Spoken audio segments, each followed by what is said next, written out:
Hi, everyone. This is Alex Trebek. Listening to Don Geronimo and Mike O'Mara is really putting yourself in jeopardy. So I never do it. Blame the manufacturer, okay? And although Jesus told us not to judge, I know you're going to judge anyway, so judge sanely. Judge with your eyes open. What do you consider obscene? Is this obscene to you? Last time on the Don and Mike Show. The grandparent that does the best will win the Furby for their grandchild. You must be like Santa Claus because you only come once a year. I think you're probably lesbian, aren't you, Sid? Knockout punch! All right, listen, hold on to haymaker. We have a knockout. Who's the guy that calls you the Tate? Bob Barker. Bob Barker Tate. Michael? What, Bob? I have a gardener. What's his name? Daisy. Is Daisy your lover, Bob? Yes. Yes. You been banging her? Yes. You the man. I'm the man. There you go. All right. Marcus Allen from the NFL Today. Okay, let me ask you about those mannequins that you have to work with. Now, who would you rather be trapped in a room with, George Seifert or Brent Jones? Good question. Figure out the white guy. What do you think about that one? The white guy. The Don and Mike Show. This is Jeremy Coleman speaking for the Don and Mike Show.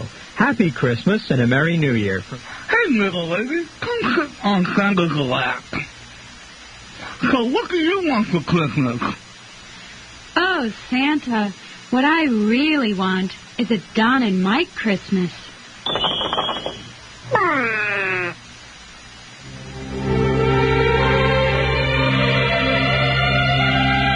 I'm dreaming of a Don and Mike Christmas, just like the ones I used to know,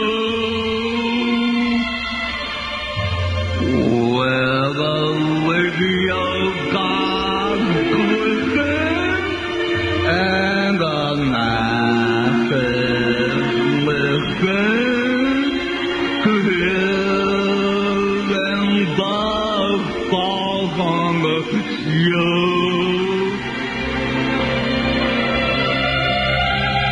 I'm dreaming of a Don and Mike Christmas. Keep killing me with every call that I make. Keep killing me.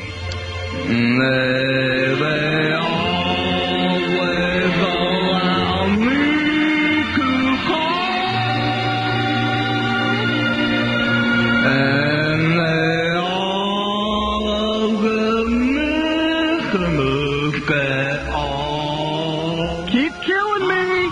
You can call the Don and Mike Show anytime for free at 1-800-636-1067. But please, turn your radio down. And no calls to play the name game. No who would you do calls.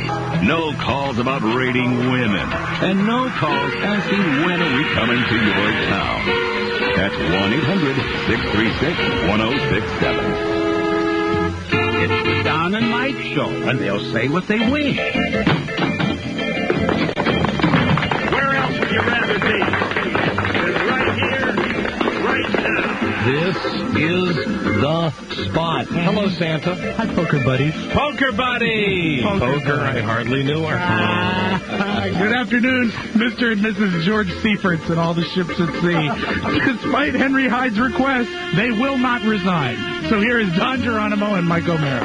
Thank you, Rob. I don't remember a lot. I don't either. From our game on Saturday. My memory is just not what it used to be. But I remember this. I was a big, fat, hairy winner. You were the winner in Poker Day on Saturday. Saturday. No doubt about that. Saturday, not to be confused with tomorrow. Or Wednesday. Today. Tomorrow. Now. Wednesday. A week from today. Okay, listen. We will explain all of this in just a moment. First, let me say hello and thank you for listening coast to coast and nationwide. Still via best good fun, darling. Don Geronimo. With Mike O'Mara right here. That's why we still to this day call it the Cotton Dick and Don and Mike Show. I, too, won a hand. Coming to you once again from WJFK in Washington, D.C., where the Jackal has a son with 3 6s on his skull. His name is Douglas. That's right. Jackal reports to Cufflinks. Jackal is here today. Wow. Cufflinks is the 23rd most powerful person in sports, according to the new issue of the Sporting News. That's correct. Cufflinks talks to Ephraim, whose nickname is Egypt. Because that's where he was in our most recent contract negotiation. His other nickname is Prostate. That's right. So you got it set. Ken is Jackal, Mel is Cufflinks, Ephraim is Egypt. There they are, the 3 big players. We do the show every day on Westwood One. We're trying to change that, but as of right now, they're still our network. They've cleared the show on 61 affiliate stations with 4.5 million listeners. For that, we're grateful. Now listen, Mom. All you soccer moms, I hope you know the drill by now. I hope you took your kids and did that duck and roll thing. That's right. Because I have just whipped it out right there in front of all of you. Man, everybody stay close to the ground. Hey, you. In his splendor, says, shake hands. That's what he says. That's George. I've just whipped it out. Another major market opening. This big-time radio show. And now say hello to my friend, my left and your right. You loved him as Shakes the Clown. When we play poker with Buzz, we call him Mr. Palsy. Here is our friend, Shakes Burbank. Hello, Buzz. Hi, Don. Hi, Mike. Hi, Buzz. Hi. Very nervous, very shaky when you deal the cards. Not so much nervous, just sloppy, just not smooth. Now, you said you were going to rehearse. I don't think you did. No, I really didn't. No, I didn't. Now, listen, Buzz not only this time managed, he's the only guy when we play cards, has to stand up and slowly, he doesn't deal them out. He takes each card and sets it in front of the person. And then slides it over to that is his dealing technique for not wanting to, I guess, throw the cards. I don't want to expose the card. I don't want it to flip over. And I wasn't the only one who stood, by the way.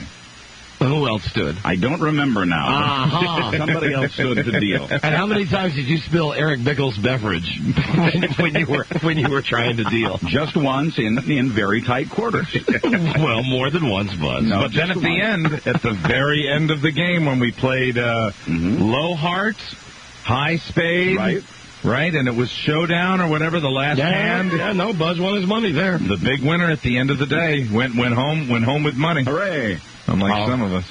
I was a huge winner of the day, though. You were halfway through the game. Cleaned you boys out. You'd established yourself. You had the bank over there, and when we were all going to the well, I started strong and had that gaping hole in the middle where I really was just thinking about crying. I just wanted to sit at the table and cry. You had a nice big run where you started to recoup some of your losses. Yes. At the end, I ended up breaking even, which for me, compared to what I normally leave your house with, was absolutely a winning day for me. Great. And sad to report that the big losers of the day were Johnny Cakes. Yes. And Eric Bickle. Yes, Cakes and EB had a rough day. They had a very, very rough day, and they were very bitter about it also. They were not happy. I like daytime poker, though. That was fun. I enjoyed that. Now, listen, before we start talking about the poker, I got a whole bunch of other weekend stuff, and, of course, it was a calamity at my house. Nobody talk about that, please, until I'm ready to talk about that. I promise I won't say a word until you're ready to talk about it. Okay, stop it, please. Okay. Is Tom Shales ready to come on the show? Because I don't want to get into the middle of talking about the fireplace problems we had. and then have Broyhill come running in as soon as I'm in the middle of something good and say, hey, Tom Shales is on the telephone. Tom Shales did a great job. He did not disappoint regarding his review of Kathie Lee's Christmas special. And you know what I noticed when I read this? First thing in today's Washington Post, Tom Shales, a Pulitzer Prize winner, and this whole big thing about Kathie Lee. It's not so much that he wrote specifically about how bad her Christmas special was. Right. It's just like a chance for him to generically run her into the ground. Yeah. False piety. That's a word that it's a term that he's used before. The phony piety. That's exactly what it is with it. You know, there he goes again. You know, they're not $100 words. They're easy words, but man. No, listen to this. You know, what do we say about her? We say that she's a pretentious bitch. She's a phony. That's correct, yes. He writes she's tepid, torpid, and trippy. Wow. Hey, that's, you know what I mean? That's a Pulitzer Prize winner right there. False piety, faked sentiment, and aerobic grinning. Now, is this Tommy? If this is Tom, I'm going to be very happy. Then the show will be starting off on a good note this week. Hello? Tom Shales? Yeah. Beautiful. There it is. Tom Shales, first off. We don't even screen you now, Tom. We're so excited about the column you wrote. Let me simply... You mean I'm on the air? Yeah, oh yeah, you're on the air, Tom. On the radio? On the radio, live. You're on the radio. And on the radio? Okay. We are here for our annual Kiss Ass Feast with you because you outdid yourself. This year's... No, listen. This year, and tell me if I'm wrong about this, I thought more than just being a point-by-point attack on Kathie C's Christmas special, this year, it was kind of generic about her show. Just generic Kathie Lee bashing a little bit. And moreover, just your chance to take 1,000 or so words and just run her into the ground. I thought it was a beautiful column. Were you not happy with it? No, but if you are, I am, I guess. We're delighted. I mean, well, the first paragraph right there, you got us. We know what's coming. It's fantastic. Well, listen, we set this up on Friday when Tom was gracious enough to come on the air, and he hadn't seen the TV special yet. Yep. Tom, I will tell you this, that my wife and I, we could only stand to watch the first 5 minutes of it. We had to change the channel. Did you actually watch the entire thing? I watched the whole thing and taped it, and now the tape is being buried like nuclear waste far in the outermost reaches of Upper Marlboro.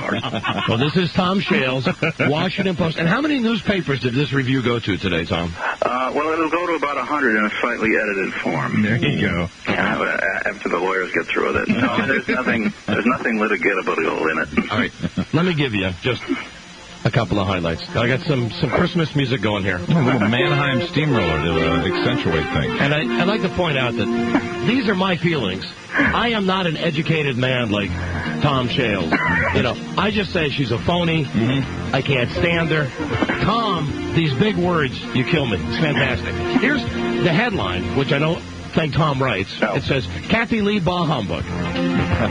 What's the difference between the 24-hour flu and a Kathie Lee Gifford Christmas special?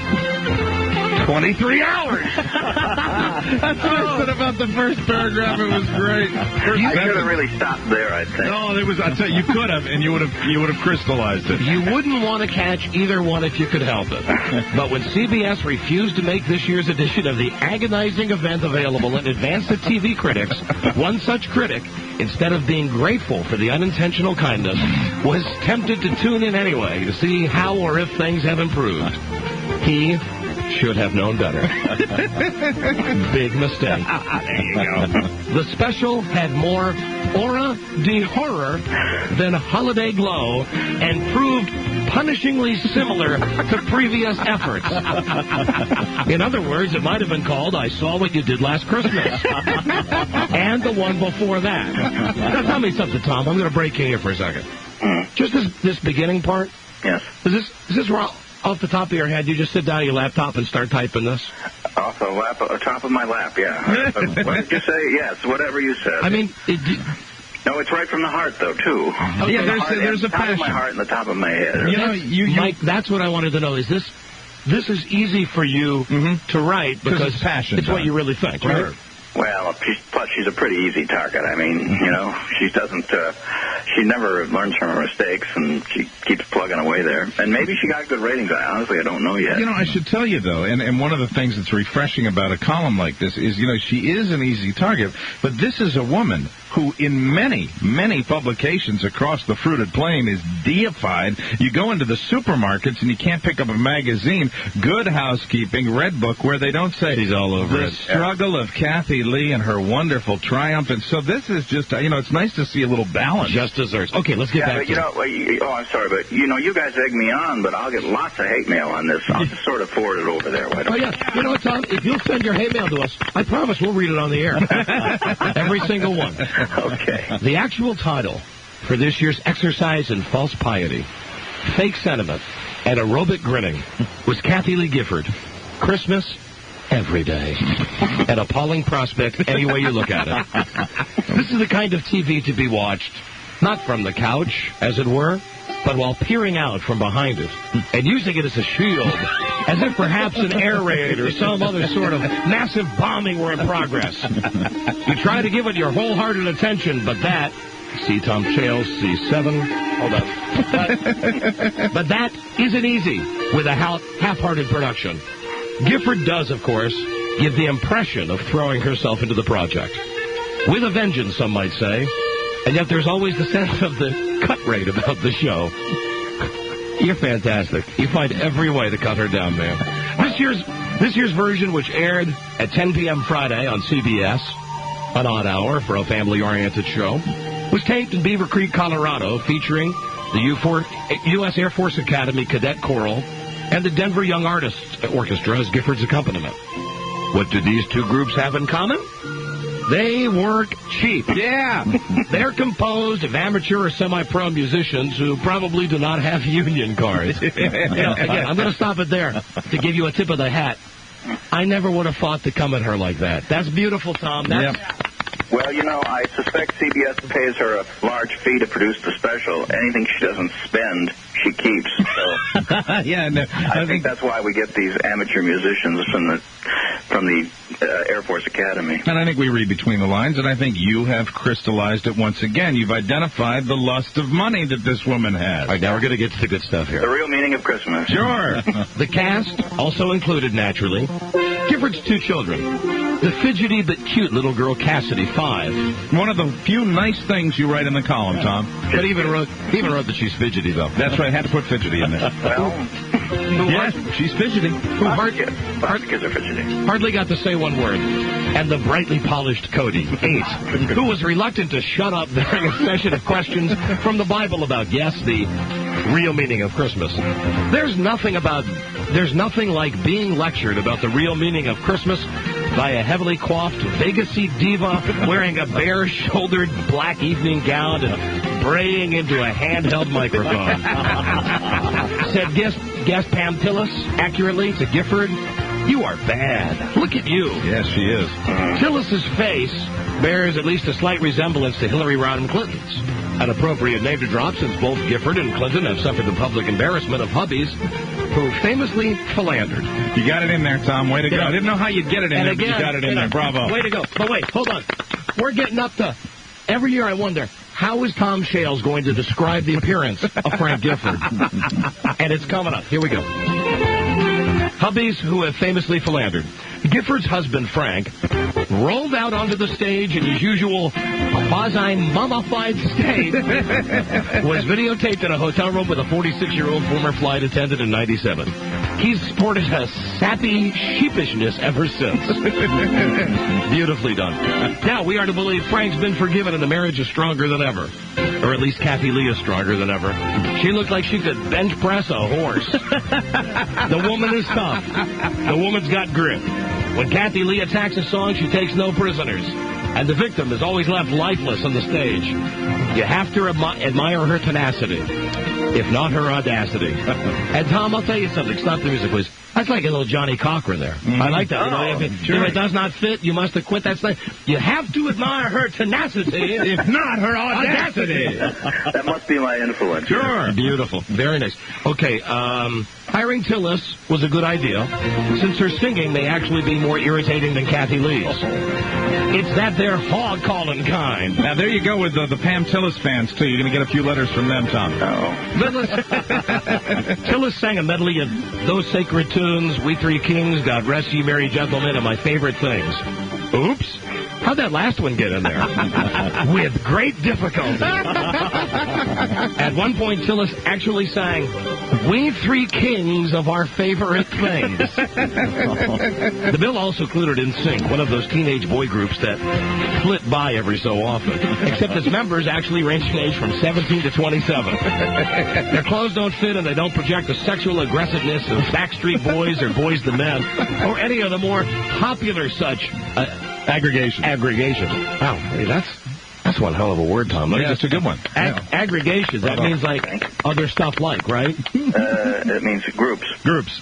I could have said groups, but why say groups? Yeah, aggregations. Yeah, no. It's good, especially when you're talking about sexual aggressiveness. Good. So they were apparently pure enough for Gifford's audience. One fellow had his hair flat-topped and braided in such a way as to make it look like one of Mamie Eisenhower's old hats. Oh, man. You know, you're going to write if they read these, nobody's going to go on that show, and perhaps it'll die a nice, merciful death. Well, then I won't have been paying for nothing. That's right. Now, there's always an act desperate to be on television. That's right. Yeah. Having shopped for Christmas cards at our favorite stationers, yeah. Stationers, yeah. And finding them not Christmassy enough, Gifford told the audience she decided to write a song. And so I sat down and the words came to me. May our heart become a manger for his love. And I went home and couldn't get these words out of my mind. And so I wrote some more words. And the rest, thank heaven, is history. Because after Friday night's performance, no one is likely ever to sing Kathie Lee's original song again. With the possible exception of Kathie Lee. Kathie Lee! Gifford tenses all her muscles to sing, it seems. I'd like to stop you right there and tell you that this next part, if you'll start this again, to me, is the single best part of the column. Because you've nailed it as far as this is what I don't like about watching Kathie Lee when she sings. All right, I'll take it from the top. Okay. Gifford tenses all of her muscles to sing, it seems, as if her whole body is grimacing. And so one wonders, if it hurts her so much, why does she do it? Yeah! It's not as if we couldn't live without it. After she sang, and you know what, Mike, I'm going to disagree with you. I think that this next little bit was the best part of the article.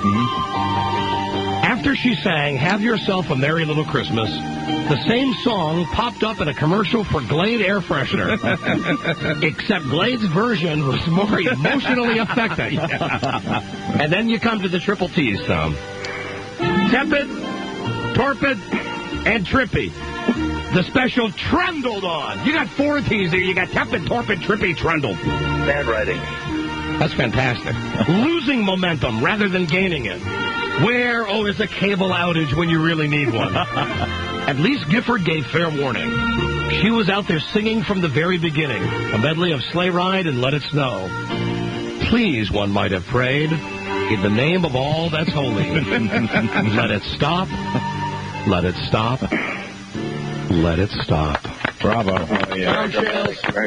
Now, for people that don't read you in those cities around the country, they got a chance to hear that Tom column. Shales. You guys make it sound much better than it is. Oh, it's terrific. I want to tell you something. That is the text of the Christmas card that my family will be sending out this year. You are a great, great television writer. But like a little Christmas card that you give to us. I mean, I know it goes out to everybody in your vast readership, but I'll tell you right now, we love that, Tom. And it has to be a little fun to write that column. Well, I guess so. But I always hope that this one is the last one, but she keeps coming back. Yes, she does. If she's going to come back, I'm going to come back. There you go. And last question on this topic. Now, does it ever get back to you? Because, she'll say, well, I don't read Tom Shales. I don't care what the critics say. But you know this bitch reads this. Probably when she's, on the toilet. She reads it. Does it ever get back to you? Has it gotten back to you yet that she's read this and perhaps she's upset with you? Well, the first year I was told she cried, and that made me feel bad. But she cries a lot, so I think that's not too bad. She cries at Pepsi commercials, Right. So I felt guilty for a while, but so many people encourage me in this that I guess I must be doing some sort of service. Well, we'll continue to encourage you, Tom Shales. You are. Happy holidays, Tom Shales. Thank you, guys. Tom Shales, thanks for coming back on. I love reading that for you. We'll see you next Christmas, Tom. It's a date. Okay. Bye-bye. Bye-bye. Oh, man, that's great. Isn't that guy? It's fun. That guy is so good with the pen and the paper, isn't he? He is. And, the thing about it is it's becoming quite a tradition. It really is. And there are people that wait for this column, like us. And he does a great job. He really does. A lot of fun. He's so good, man. He's so good. And you don't know. You see Bah Humbug, and you know it's going to come up. And then the very first sentence here, what's the difference between the 24-hour flu and a Kathie Lee Gifford Christmas special? 23 hours. And you got it, I mean, I think I went, yeah, because I knew it was what was coming up. It's great.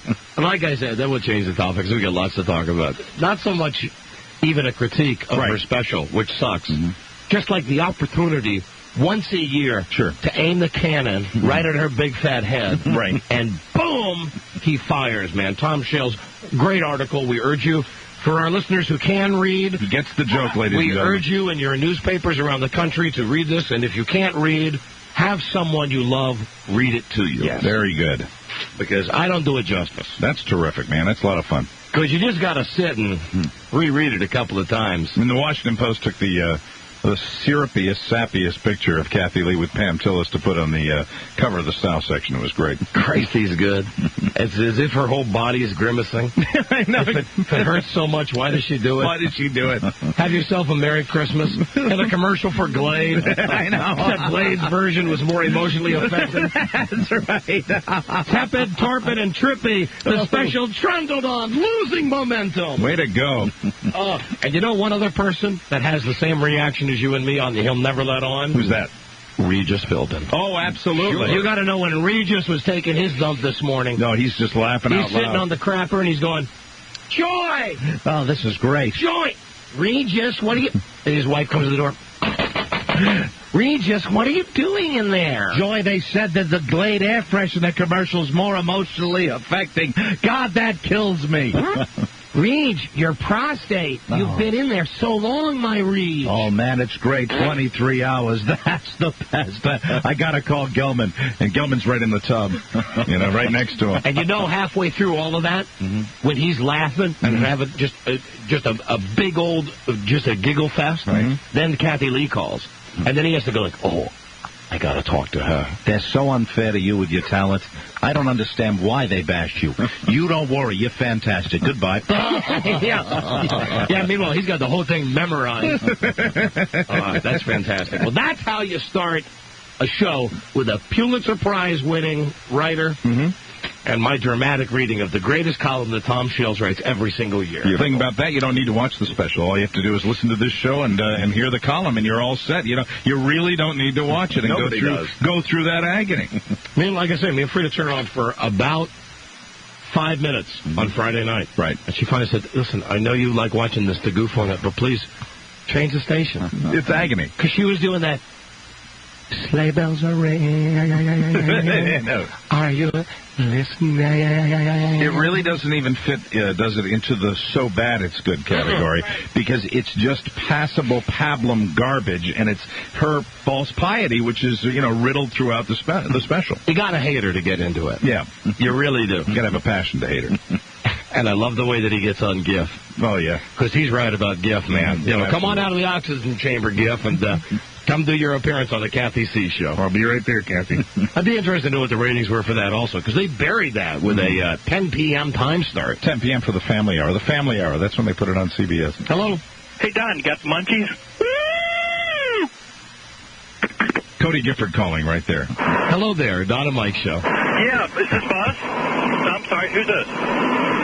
Yeah, right, this is Buzz. Hi, my hands are shaking right now because I'm very nervous dealing the cards. Okay, well, Buzz, my name is Rob, and first of all, belated welcome back to you here that you survived the way you did. Wow, thank you. Well, I wanted to ask them if they watched the Barbara Eden thing. Now, who are you talking to now? He's talking to me, Buzz. Oh, okay. And, frankly, I don't care what they watch because they spent most of Saturday afternoon making fun of the way my hands shake when I was trying to deal poker. I guess it's the easiest to tip a card from the bottom of the deck that way, wouldn't it? It would if my hands didn't shake so uncontrollably. Now, Barbara Eden had a special... And there was one other thing that I would like to say on behalf of myself, Buzz Burbank. Yes, what's that, Buzz? I'd like to apologize to all of the other players for constantly slowing the game down by never remembering what the wild card was. I'd like to apologize right now, being as I've got the stage right now. Thank you, Buzz, and congratulations on winning the last hand. Congratulations on being the big pot winner of the day. I deserved it. You got all the money at the end there. But goodness knows, I was thinking about giving the money back to each of you guys equally because We'll accept that, Buzz. I know the amount of aggravation that I... Buzz, you're not laughing at this. No, I'm not. I caused you guys during the game. No, I'm not. You can have your money. No, it's a joke. Right. You probably handled the money better than you did handle the cards, though, right? Sure. Oh, you. All right, go away, you. Come on now, Buzz. Don't be pissed. I'm just kidding you. All right. I'm just kidding you. We just, we goof on you for the dealing. That's all. That's the only thing. I understand. It's just a little fun. It's little cards. Hello, Don and Mike Show. God damn it, Don. Congratulations. Oh, winning a poker. Yeah, it's about time. Tell you what, man, you won me $20. Oh, is this one of the guys that was actually foolish enough to bet on our poker game? That's right. Every time you guys play, I do. Well, something that's a safe bet. It's not necessarily a safe bet to always bet on Don, but I think it's a very safe bet to never bet on me, because right now, I believe that Saturday that was the best I could do, and I lost almost everything. It was a furious comeback. Yes, it was, to break even. Because to break even. You had reached the point where I know if it had just been you and I... Right. I know I would have seen the real temperament. Yes, I was... That was boiling underneath. Not happy for a good hour and a half during that game. It was very frustrating. Now, Don, did you start out good, or did you have to come back and win, or what? How did Bickle play, too? Consistent winner. Eric Bickle. Big loser of the day, I believe. The biggest loser. But that's after he's won a couple of times, so it's okay. Well, he's won every time you guys have played, hasn't he? Besides this time. Yeah, Eric and Johnny were the big losers.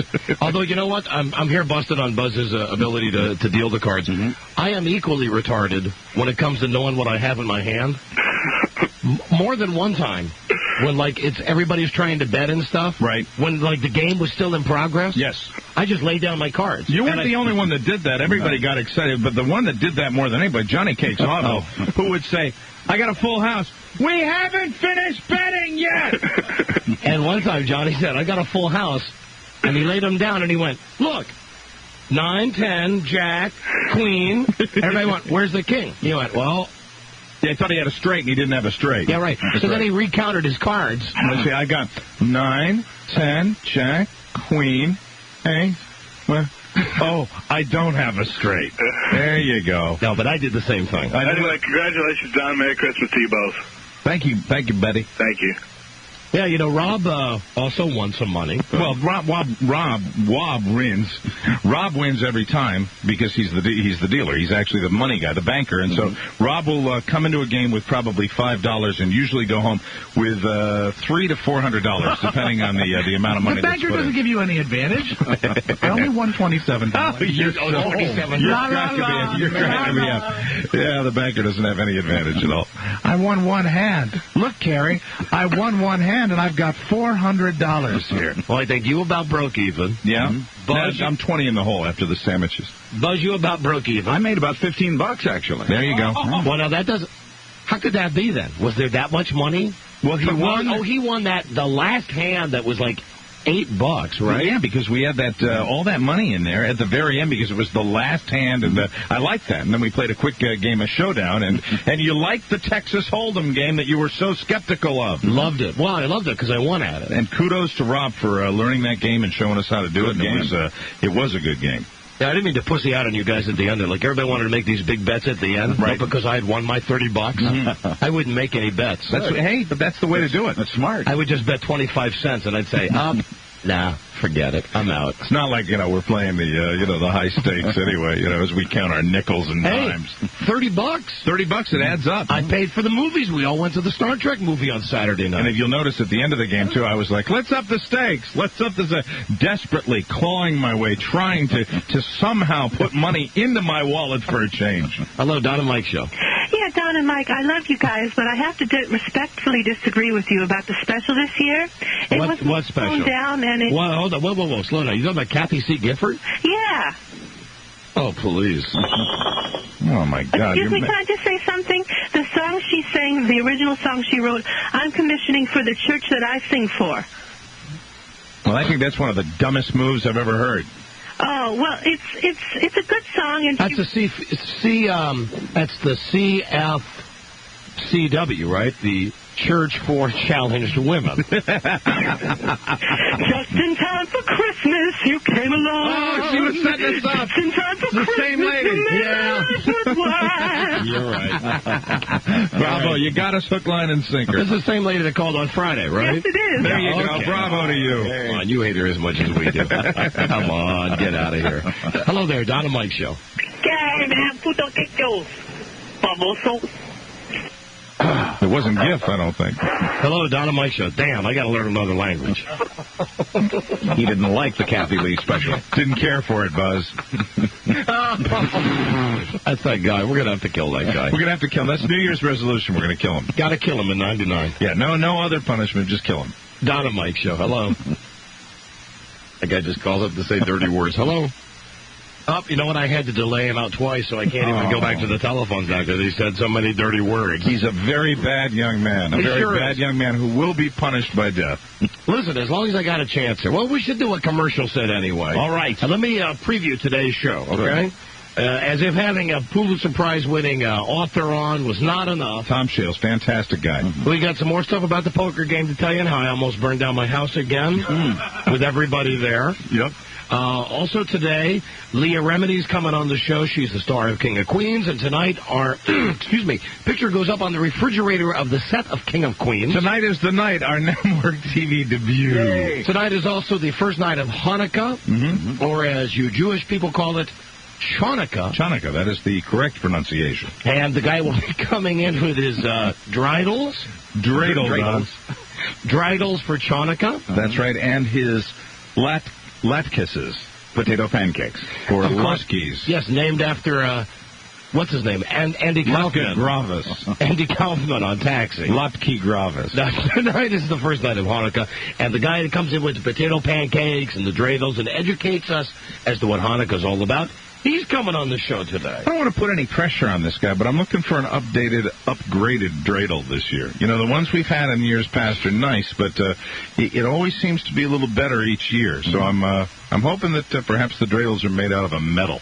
And a money medal. Today is, or was it yesterday? Money metal dreidel. When is Charlie Stu Stablack's birthday? Was it yesterday, Rob? Yesterday. He turned 58. It was yesterday. I hate to take you away from that first snack of the show, Rob. What are you enjoying for lunch today, Rob? What are you having right now? $27 worth of ham sandwiches. $27 worth of ham sandwiches. So it was yesterday was his birthday. Right. And he is 58? Yeah. We will be celebrating the 58th birthday of Charlie Stu Stablack on today's show also. He planned on celebrating both days, both yesterday and today. He did celebrate yesterday, but I'll have you know that he's got a little problem. Oh. Well, I look forward to hearing about that problem. A little diarrhea. I haven't had the chance to see Charlie yet.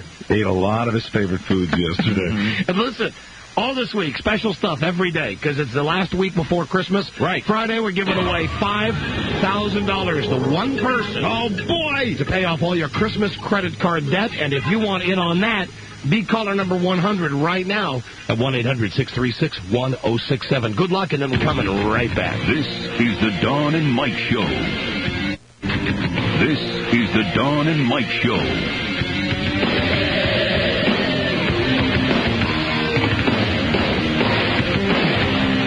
Regrets about that because you have been by some television critics. Tom Shales from the Washington Post and others have said that you have thrust your tow-headed moppet into the public eye in a way that's not fair to them.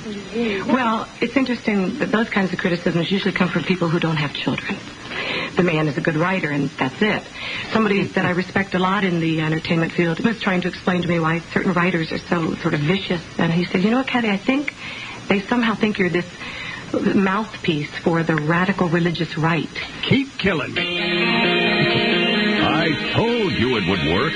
The Don and Mike Show. And incidentally, I just named Tom Shales godfather to my son, Bart. Way to go. Brilliant. I think that's a wonderful move.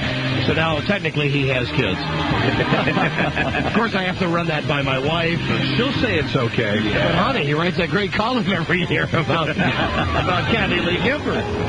Yeah, I was reading excerpts to my wife this morning, and she shares a little of the joy, but not the not the incredible joy that I get out of it. I read that first paragraph, that first sentence, about 23 hours, and I look over and she's like, "That's nice, very clever, boys." Hello there, Don and Mike Show.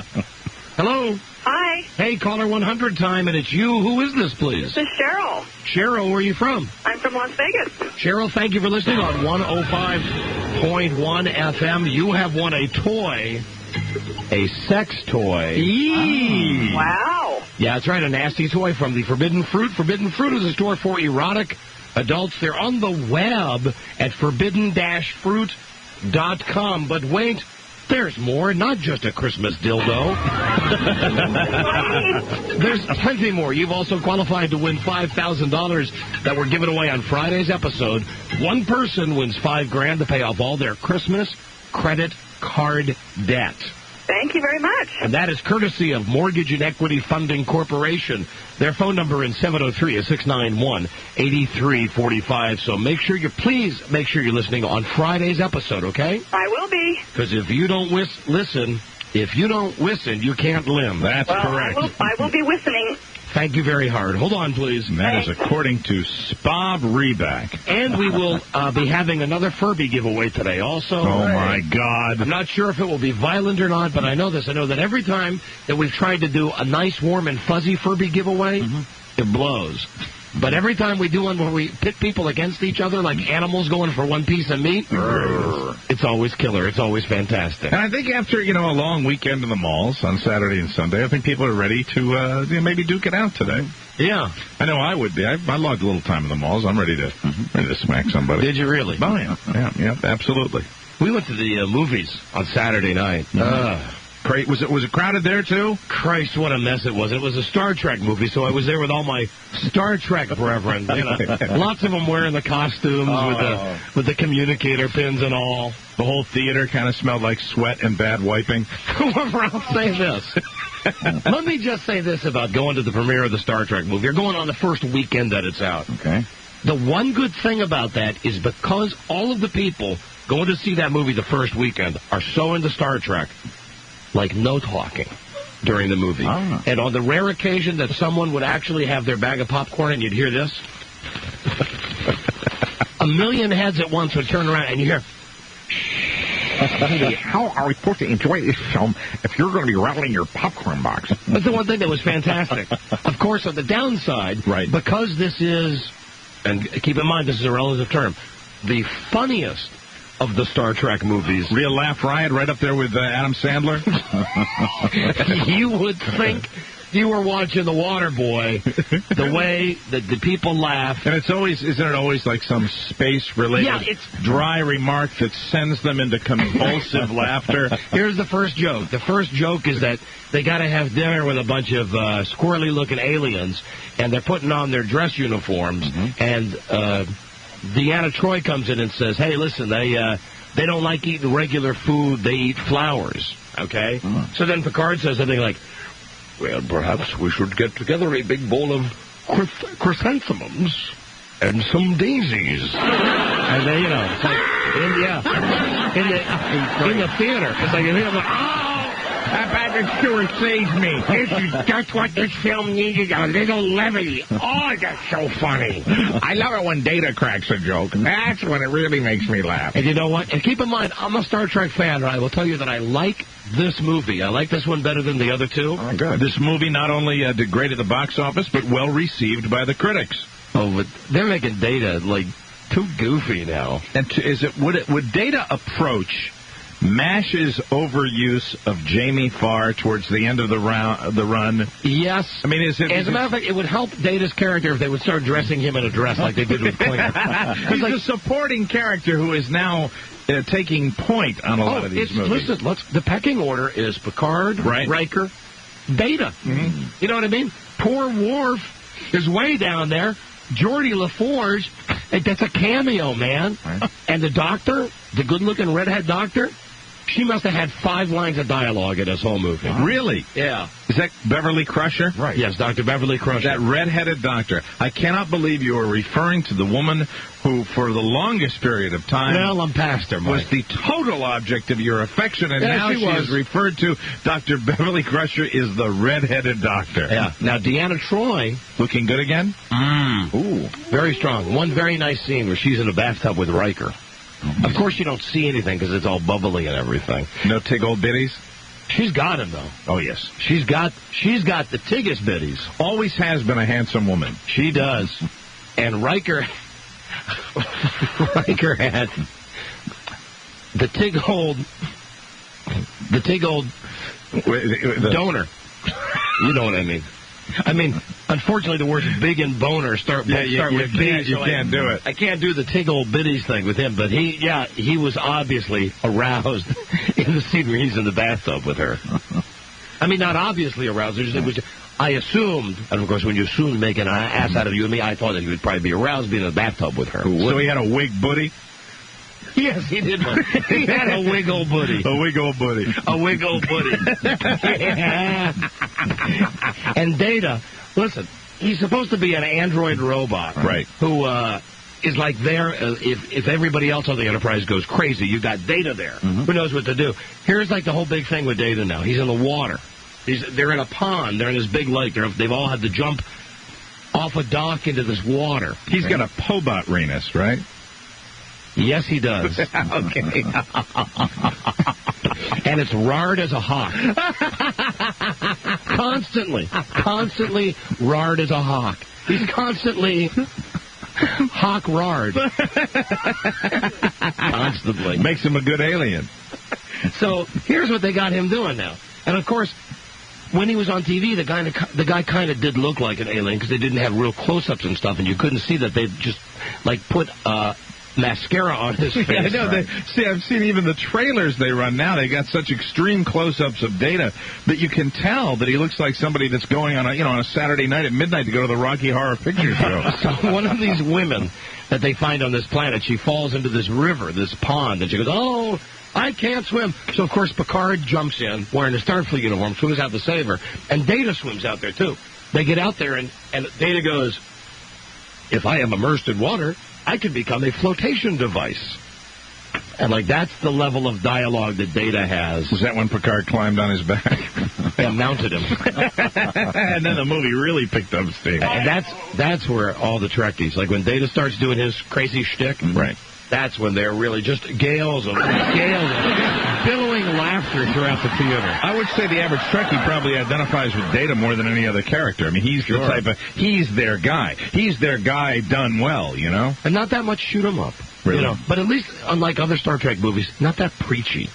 I mean, a lot of times in a Star Trek movie you go and they just want to get across that goddamn message that everybody should love everybody. But I heard it's a good, I heard it was a good story. A very good story? Was that true? I mean, was it... It was all right. You didn't like it? I didn't hate it. I didn't hate it, okay? There you go. Let me put it like that. It was okay. You wanted more violence. 23 minutes. That's the first time I checked my watch. Oh, dear. Okay. They've gone to the well too many times. Let that be the warning to you. And F. Murray Abraham. How was he famous Academy Award-winning actor? Let me say it again. F. Murray Abraham. F. Murray. Exactly. That guy's not a believable villain. Bet he was in that chair. You know, we had that done one time, that kind of makeup. I bet he was in that chair for a long time. Yeah, he did this thing like Morgan Fairchild getting their face pulled back, right. Getting a talk. It was just awful. Talk F. Murray Abraham. That's all I want to say about that. So it was okay. I mean, it was better than the other ones, but the other ones weren't that good either. You think, well, they'll keep making them, I'm sure. I wish they tried to stop being funny. You know, like they want to show, we got to show Riker without his beard. We got to show Data making jokes. We got to show Picard singing and dancing. We got to see Geordi LaForge without his, how he wore that, like, beret on Star Trek to cover his eyes up. Does he take off that thing and have boiled eggs for eyes now? No, now his eyes are perfect. Oh, well, see, that's the agent doing that. That's his agent going, Geordi wants somebody to see his eyes. Okay, let me tell you just one last jive thing for this movie. This will give you the exact flavor of the Star Trek movie. Good. And if any of you Trekkies don't like I'm talking about it, screw you. Y'all went to see it with me this weekend anyway. Absolutely. We got to be first in line. Come on now. The theater's getting crowded. Data goes crazy. Okay? Data, has a malfunction and starts trying to kill people. So Data's out of control. And Picard is trying to get Data back because Starfleet just wants to kill Data. And Picard says, "Oh, give me a chance." So he and Worf go up on a spaceship, and they're going to try to... Data's driving his own spaceship now, okay? See, that's wrong. That's just not right. There's one shot where they actually look out the window, and, Data's in the driver's seat of his rocket ship, and he looks out... With his Wig Ole Boody.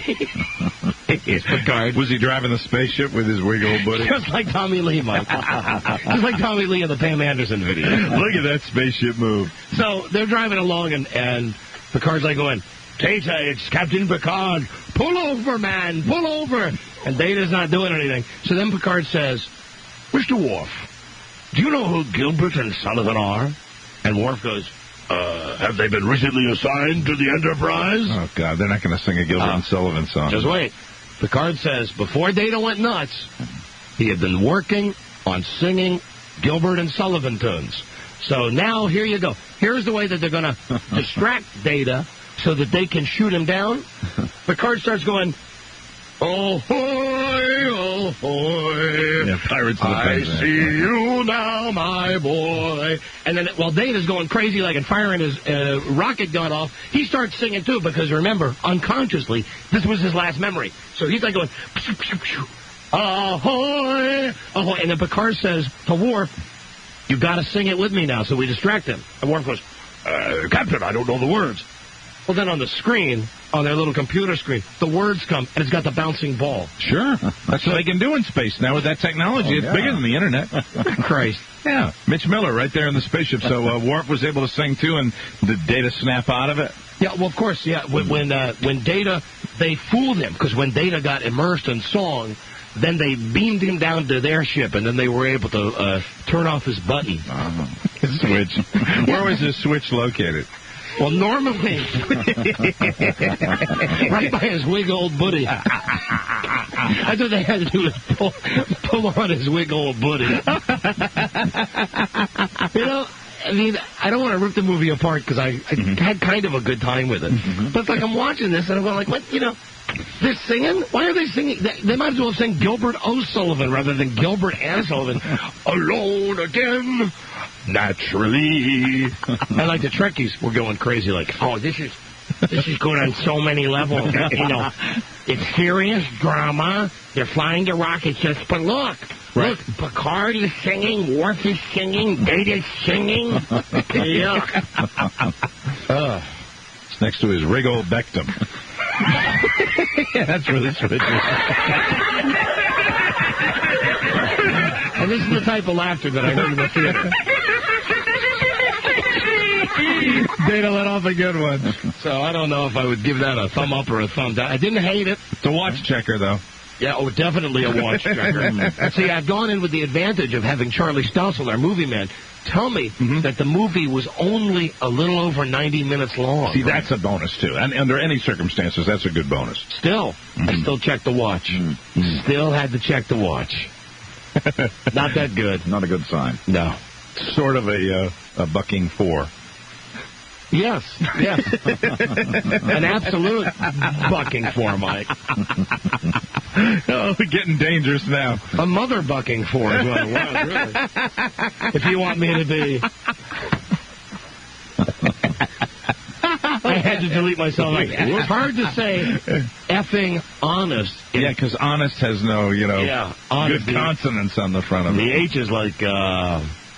Never mind. I just said it. I had to delete myself out because it sounded really, really dirty. It's a dangerous game. Oh, it is a fun, dangerous game. Okay, there. Hello. Oh. Hello, may I speak with Buzz, please? Buzz, someone's on the line for you. I can see that. Hello, yes, sir. Here he is. Hello, sir. Hello, Buzz. Hello. Is this Jorge? See, Buzz, how are you? I'm all right. How are you? I'm lonely without you. I bet. I can no longer hear the show. I'm sorry to hear that. Buzz, how is your colon? My colon couldn't be healthier, Jorge. Is everything being digested well? Everything digested excellently, thank you. And how did it come out? The usual way. Oh, Jorge. Come on, Jorge. I kind of knew where he was going there, didn't we? Come on, I had to disconnect that guy. Call Buzz in the office. Maybe you'll get the $1.06 for the news tip of the week. Hello, Don and Mike Show. How you guys doing? Hey, fine. Hey, I've got a cufflink story for you. No, the only people that tell story about the cufflinks on this show is me and Mike. Yeah, we don't tell stories. We tell the truth. 23rd most popular, excuse me, he's the number 1 most popular man in all of the world, but he's the 23rd most powerful man in sports. I'm saluting right now. You can't see this on the radio, but I'm saluting. The president of CBS. You're here. If that didn't make me... happy, filled with joy. That didn't make me the happiest man in the world when I was looking at that list. That's right. I said, boy, look at that list. Michael Jordan. Right. Lee Steinberg. Jerry Jones. Oh, cufflinks. You know what that tells me? That he's the 23rd most powerful man in sports? It tells me that you are that much closer to a head coaching position in the NFL. I wish, Mike. That's right. I wish. And you'd be the first head coach that wouldn't be on the sidelines. You'd be up there where all those guys are, right? Where the TVs are. Yeah. So you can watch the other games. I'd be coaching from the stands. Either that or I wish he'd just let me take over CBS one of these days. And program. Yeah, right. I see no reason why you can't do both. Hello, Don and Mike. Yeah, Radio God. Yes, hello. It's great to talk to you. How come you guys don't have like at 2 o'clock, I guess it'd be, or actually it'd be at 2 o'clock. How come you don't have a halftime show where you like recap other radio station shows in progress, and, kind of have highlights of your first half? I thought I heard him say something. Yeah, right. No, Mike, he didn't say that. We're all going to pretend that we didn't hear that. We didn't hear that. Didn't hear what? You're somewhere in the middle of that poorly phrased, inane question was, I thought, a nasty word. Well, and to answer the almost unanswerable question, I think I understand the question. Why don't we, like, halfway through our show... Have a halftime show. Well, then why would anybody listen to the first half of the show if we were going to tell them what happened halfway through? Have the highlights, and plus you could recap some of the fumbles. No, you're like an idea man. No, get out of here. Just listen to the whole show. And by the way, you forgot Dan Aykroyd's first Bat movie. It was a trick question because that is a horrible call. That is a horrible. You're a horrible caller. Boo. Boo. Very bad on many fronts. Idea man. Very poor grammar. Yeah. Right. Talking about something on last week's show. Terrible. Very bad. And just a real ween. Hello, Don and Mike Show. Hey. Hey. How you guys doing? I'm not just diving into these calls without reason. On one of these lines, there is some serious trekker. Okay. That wants, to argue with me because I've talked about the Star Trek movie. How can you call that movie a bore? How can you call that movie a bore? Data is brilliant. But I don't know. We got 12 lines on hold. I don't know which one it is. Hello? Hey. That's not you, is it? No, it's not. Oh, crap. Sound like it could be, though. You got the potential. Just a little too mellow, though. Yeah.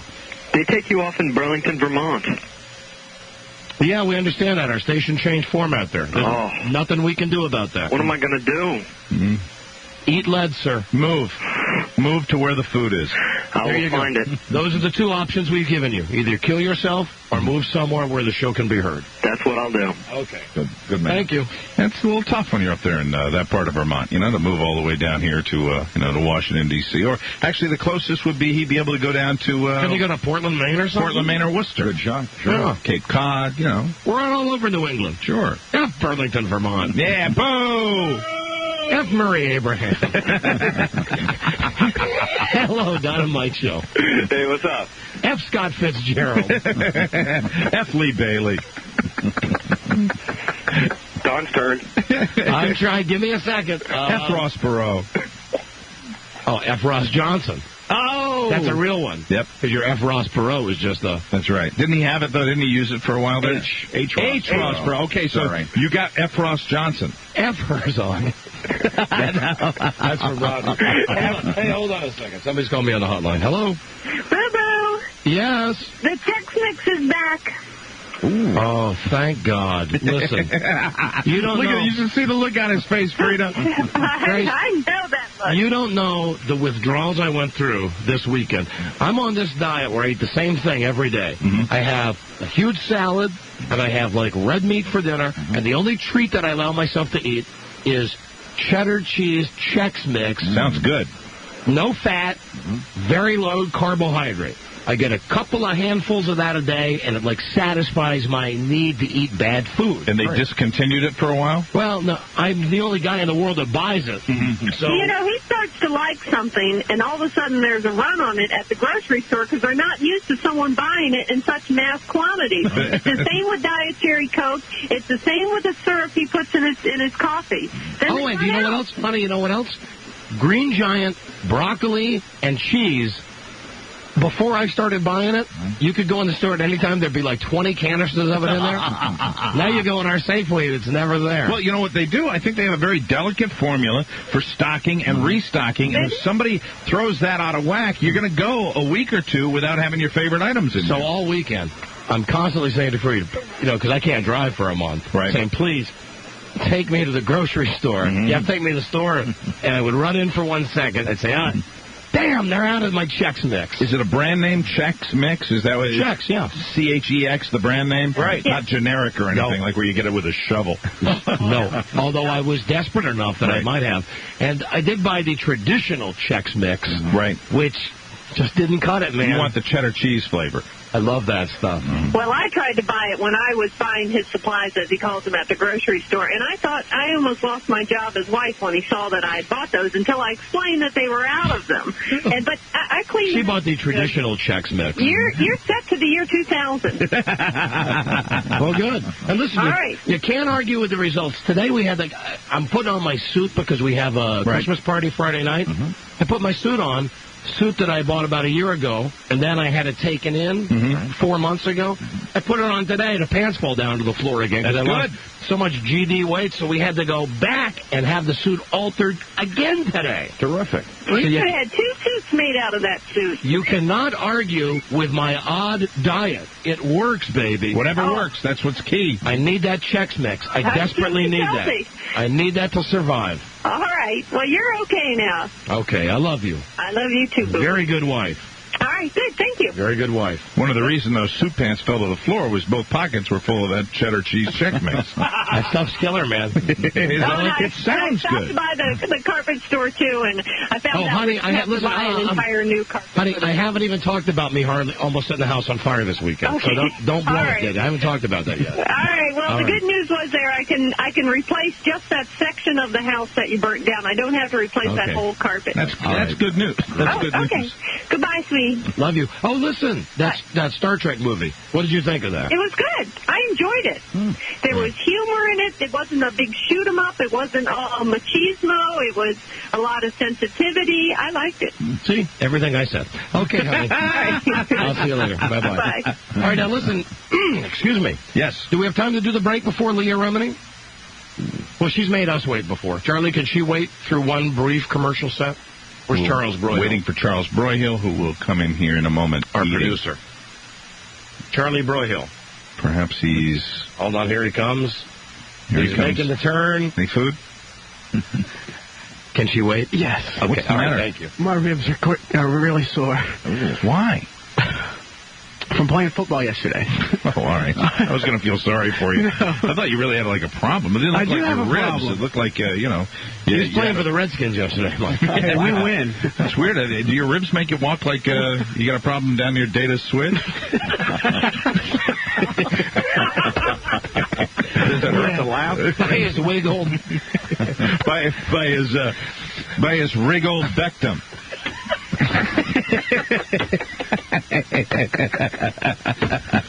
All right, so she can wait? Yeah. All right, good. Let's do a quick set, and we'll come back then and have the You're funny. You're funny watching you walk out of the studio like that. Man. Looks like a painter's problem. We'll have Leah Remini from King of Queens when we come right back. This is the Dawn and Mike Show. About Okay, after I pee, anyone want a soft serve? Try listening with your feet on the windshield. The Dawn and Mike Show. All right, now that we've changed our whole schedule around to accommodate her. Yes, major television star. Now we're waiting on Leah Remini. Waiting for the phone to ring. 1, 2. Hey, Leah, how you doing? good. You guys have me on hold? I've been holding for 7 minutes, 8 minutes over. Sorry. What was so important? There it is. This is the first sign right here, ladies and gentlemen. She's become a very big success in Hollywood. Meanwhile, I think you can get tell. the picture even? We had to play our commercials, and our answer is yes.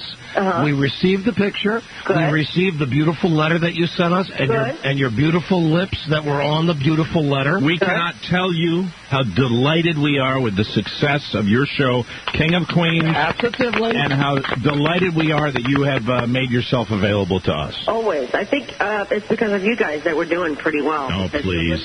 Don't patronize us, but I believe we do have a small part to do with your success. I'm not. All right, now listen. First off, I can't even be nice. No, you can't. Not on this show. First off, we have no problem with you. You're the greatest. A beautiful, wonderful woman treated us very nicely. Please tell your teddy bear co-star, though, that he did the last time we were going to have him on the show. We went through the whole thing where we said, okay, 5:15, right? The great Kevin James calling in. We stopped the show down. We wait. Nothing. Really? Really? Then he calls in the next day, right, and said, "Oh, my agent told me the wrong time." Sure. You know, and what we said, that's the first sign that show's becoming a goddamn hit. Absolutely. Can I tell you something, though? He even told me he was doing the show. Well, so they must have screwed up. Well, you know what? We're enjoying. He loves you guys. Leah, we are really enjoying the ride right now because we know full well that there will come a time when the show is getting more successful, and we know that this cannot last forever. Very soon we'll be in your rearview mirror. Why, listen, I'll tell you when I had the thought for sure. It was when I was reading that. I'm reading this, and I'm sure you've read this too. The Entertainment Weekly magazine. What a rave! Yeah. What a rave! You know what? I'm reading this, and I'm thinking. They're absolutely right. This is the funniest show on TV. Mm-hmm. It definitely deserves an A. Mm-hmm. Cast is great. Right. We're going to be coming out in their stool pretty soon. Don't be a schmuck. That's so not true. That's so not true. Oh, we're just, we're cynics, and we're very insecure. Be calling you guys have been really, really good to us. Well, I'm not going to not call you. Your show, now we will tell you the truth, that your show has, King of Queens, tonight, 8:30 on CBS, has gotten funnier and funnier and funnier every single week. And that's no lie, because if the show was a piece of crap, we'd tell you, like when we had that guy from Arliss on. Oh, we did. And we had Robert Wool on from Arliss. And, we wanted to like it because so what happened? We actually ended up critiquing the show every week when he would call. Oh, really? It wasn't funny. And what was his reaction to He was cool about it. He was so desperate to talk to anybody on the radio about his TV show. Right. And he called us like 4 weeks in a row, and we just 4 weeks in a row. We gave him a very legitimate, honest critique of his show. And then, after the fourth week, it lost its novelty for him. Right, exactly. But he keeps calling, so we must like the abuse. No, he doesn't call anymore. Oh, he doesn't? He had his fill of us. Oh, okay. But listen, you have it. Your show is so funny. Oh, and listen, I know what else I want to talk to you about. What? My wife was watching TV a couple of weeks ago, and she says, come here. It was on a Saturday. Right. She said, come here. Look at this. Saved by the Bell. Oh, Jesus. Who is making out on the beach with Zach? It was her? It was her. They reran an old one. Yeah. That's pretty bad. Who knew? How come you never told us you were on Saved by the Bell? Well, I didn't want to give you the whole resume, but you know what it is? It's that I'm on this show, which I really love, and I love the people that we have on it, and it's like, I want to get them off the Saved by the Bell thing. Although I appreciate, people coming, but it's like every time somebody recognizes me, I always go, oh, it's from the King. No, that's not it. And then it's like always Saved by the Bell. Well, I don't think you should be embarrassed by that. It's not embarrassing. It's just that I want to grow out of it. I want people to watch this show and not have, Saved by the Bell on the mind. I think, I don't think you have to worry about that. I mean, it's not like Werner Klemperer is Colonel Klink. You don't have to worry about being pigeonholed for Saved by the Bell. And your show, King of Queens, I mean, you're on a ride right now that I don't think is going to stop anytime soon. And I think, you're going to be, the next thing you do after this show, and I hope it's a long run for this show, who knows, maybe you're going to be, stop talking about King of Queens. I want to do other stuff. No. Yeah, that'll happen, too. Yeah, but you know what thing is that I was only recurring on Saved by the Bell. Do you know what I mean? It's like, it's not something that I even did it for a whole season. So it was like, weird, because I've been on King of Queens more than I've been on Saved by the Bell. You don't have tapes that, I know you hate talking about it. You don't have tapes of your Saved by the Bell appearance that you could send us, do you? What did you just say? Like Saved by the Bell appearance tapes that you could maybe send us? No, sweetie, I can honestly say that I don't. She's hotter now. She's all grown up now. Ah, good. All grown up. Good. As a matter of fact, you want to get turned on by Leah Remini? Just watch Football some Sunday when they run the endless promos for her show. Right. When it's Kevin James just kind of standing there, and she dancing. She does like a belly dance around him. That's right. I do not. No, you do too. I swear to God, you totally imagine things. No, it's highly erotic. I am not complaining. As well as being cynics, Leah, we also have a very active fantasy life also. Okay. We have to have that to succeed in this job. Yes, you're often in my thoughts. Your picture yet on the fridge? Have we what? You're gonna see your picture tonight on the fridge. Tonight. Now we've been promoting our primetime debut tonight. We are we really are so excited about this. Oh, that is so pitiful that we're excited. It is pitiful. Tonight is our Christmas show, so it's funny. It's a new one. And it's called the Christmas gift? I don't know. I'll tell you, I think you're going to see your picture in this one. But if you don't, you have to call me and give me credit. Oh, no, she's hedging already. Why? No. Why wouldn't... I'm trying to remember if we did any kitchen scenes. Oh, no. Oh, every other week on that goddamn show you do scenes in the kitchen. It's so... I know. You mean you're not going to be in the kitchen? I think we are. I don't remember it. I don't remember it. I am so sorry. You know, Mike, I think that she may be savvy enough that she's playing us here. Yeah. Well, listen, either way, we'll watch it, and everybody listening will watch it to see if we're on it tonight. And then either way, tomorrow, at least on this show, everybody talks about King of Queens. Now, You know what? The people on the staff and stuff, they walk by and they go, "Is that Don and Mike on the fridge?" Yeah, they totally know you guys. Yeah, right. Hey, are you... What is wrong with you? Do you know what?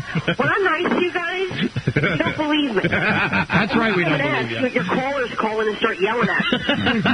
I can't win with you two. You're like women over here. Are you still shooting episodes right now? You still in the middle of your production schedule? Yes. Are we still on the refrigerator? You're still on the refrigerator. So whenever you do scenes, you're going to be on there. Good. When you do scenes in the kitchen, I know you block the whole thing out. That's what you TV people do. You rehearse. Just sort of lean up against the refrigerator, and just sort of I'll do a little lean, sweetie. I will do a little lean. I'd like you do a little lean for me. You're often in my thoughts, if you know what I mean. Okay. That's all I want to say. You made quite an impression on me in those ski pants that you claimed were not ski pants. Again with the ski pants. Okay. Again with all right, now pants. What? Let's talk about the huge success of your show and what we have to do to get that pecker show off and get you in that 9:30 time slot. Why would you want to be in the 9:30 time slot? Because you're great at 8:30. Pecker, who? Becker, Ted Danson. Becker, wrong. Becker. I did say Pecker. Oh. That's what I call the show. It's called Becker, but I call it Pecker. Thought it was a show about a bird. Do you think I'm honestly going to talk badly about another CBS show? Well, listen, this is me saying this. Talk badly about an NBC show. I'm there. This is me talking, not you talking. All right. Okay? Here's what I say.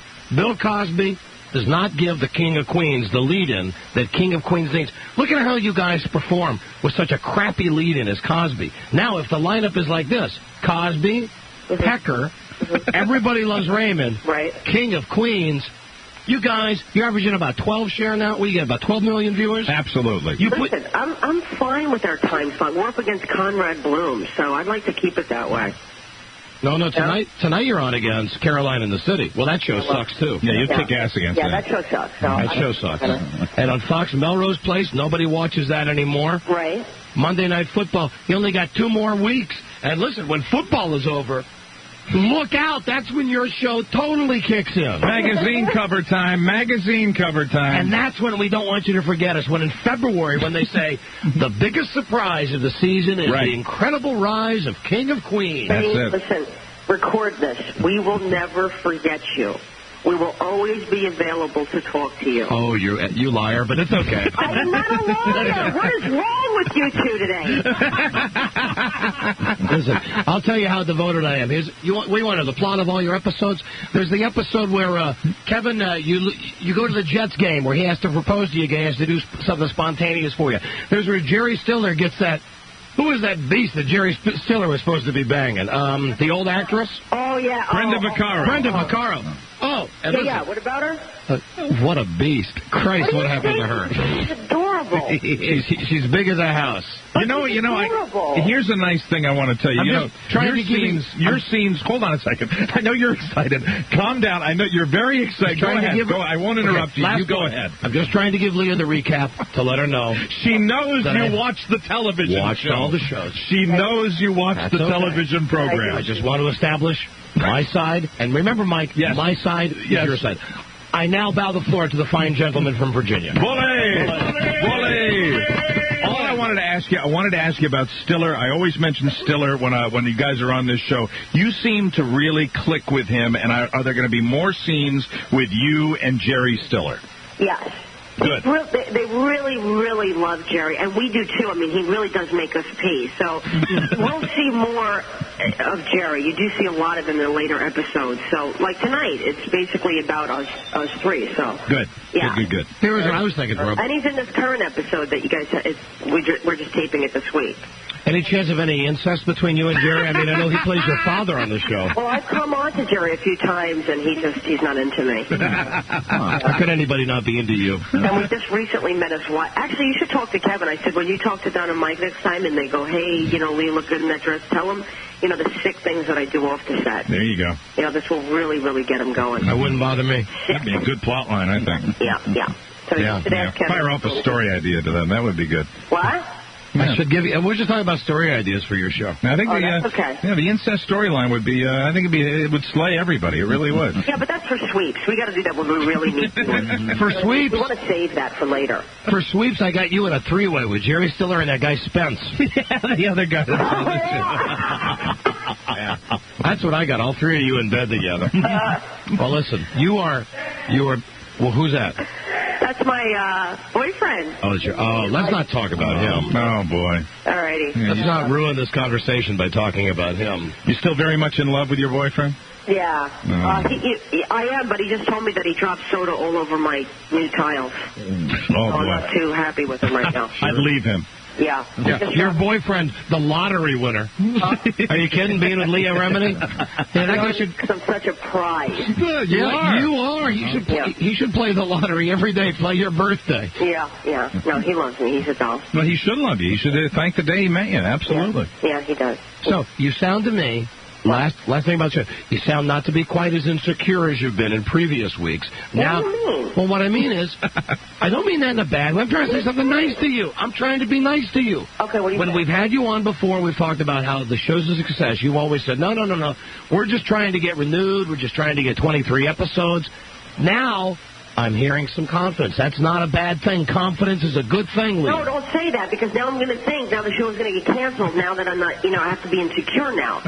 Well, no. Now you just ruined it. No, go ahead, be insecure if you want. I am insecure, Very because good. he only got picked up for the back nine. Mm-hmm. Oh, come on. And so now I'm doing... Mike, you're not the breakthrough hit of CBS. Oh, please.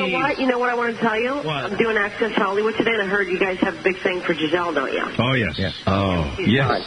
Yes, we do. Yes. How do you feel about that? You ever meet her? Yes, we've met her in person. And? Are you kidding? Have you been with her yet? Have you been interviewed yet? I don't mean been with her. I mean, have you been interviewed by her? Would that be a great movie? Oh, my God. Meanwhile, she's like 6 feet tall. Am I right?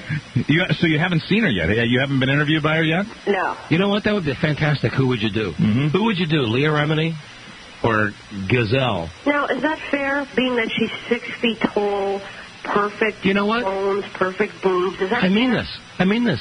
I would do you. You're a liar.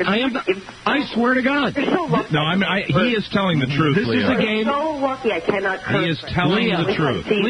Leah, listen. This is a game we play all the time on the show. It's called Who Would You Do, where we give up two celebrities and you say, who would you do? Mm-hmm. And who was your choice? You the girl from Raymond? No. I would do you before I do her. You didn't. I would. You know what? Face it. Lying right now. Face it. I'm not lying. Right. I'm not lying. He's telling the truth. Before I interviewed you, that they told me, hi, sweetie. They told me before you interviewed me, before I met you, that you guys had a thing for me, and I was like, so I walked in there all cocky to find out that you were actually talking about the Raymond girl. Yeah, right. And if it was who would I do, you or Raymond's wife, I'd do you. All right. Yeah, and then it was love at first sight after that. You know that. Okay. I just want to make sure. It's a good thing. All right. Really, I want to tell you, Giselle Fernandez, she's a man-made, okay? How do you know that? Well, take a look at her. You tell me she's not sculptured? You tell me that she hasn't been to some plastic surgeon? No, I'm not saying she's a bad-looking woman. She's a fine woman. Right. But if given the choice, I swear to Jesus Christ, my Savior, right. I do you. And I would do Spence. Thank you. That's a very... I've just always been, attracted to him on the show. I think he's great. I'm 2 inches away from the set when I see it. I'll tell you one thing about her, though. She's a huge phony baloney. Wouldn't you agree that Giselle Fernandez is a huge phony baloney? She's a handsome woman, and she is a little bit Hollywood. That was our impression. I guess you have to be to do the job she does. No, because you could be a real person as soon as the cameras are off. You don't have to be... Bull, here's what it'll be. She'll do the thing on you. Then she'll get done, and she'll go, that Leah Remini...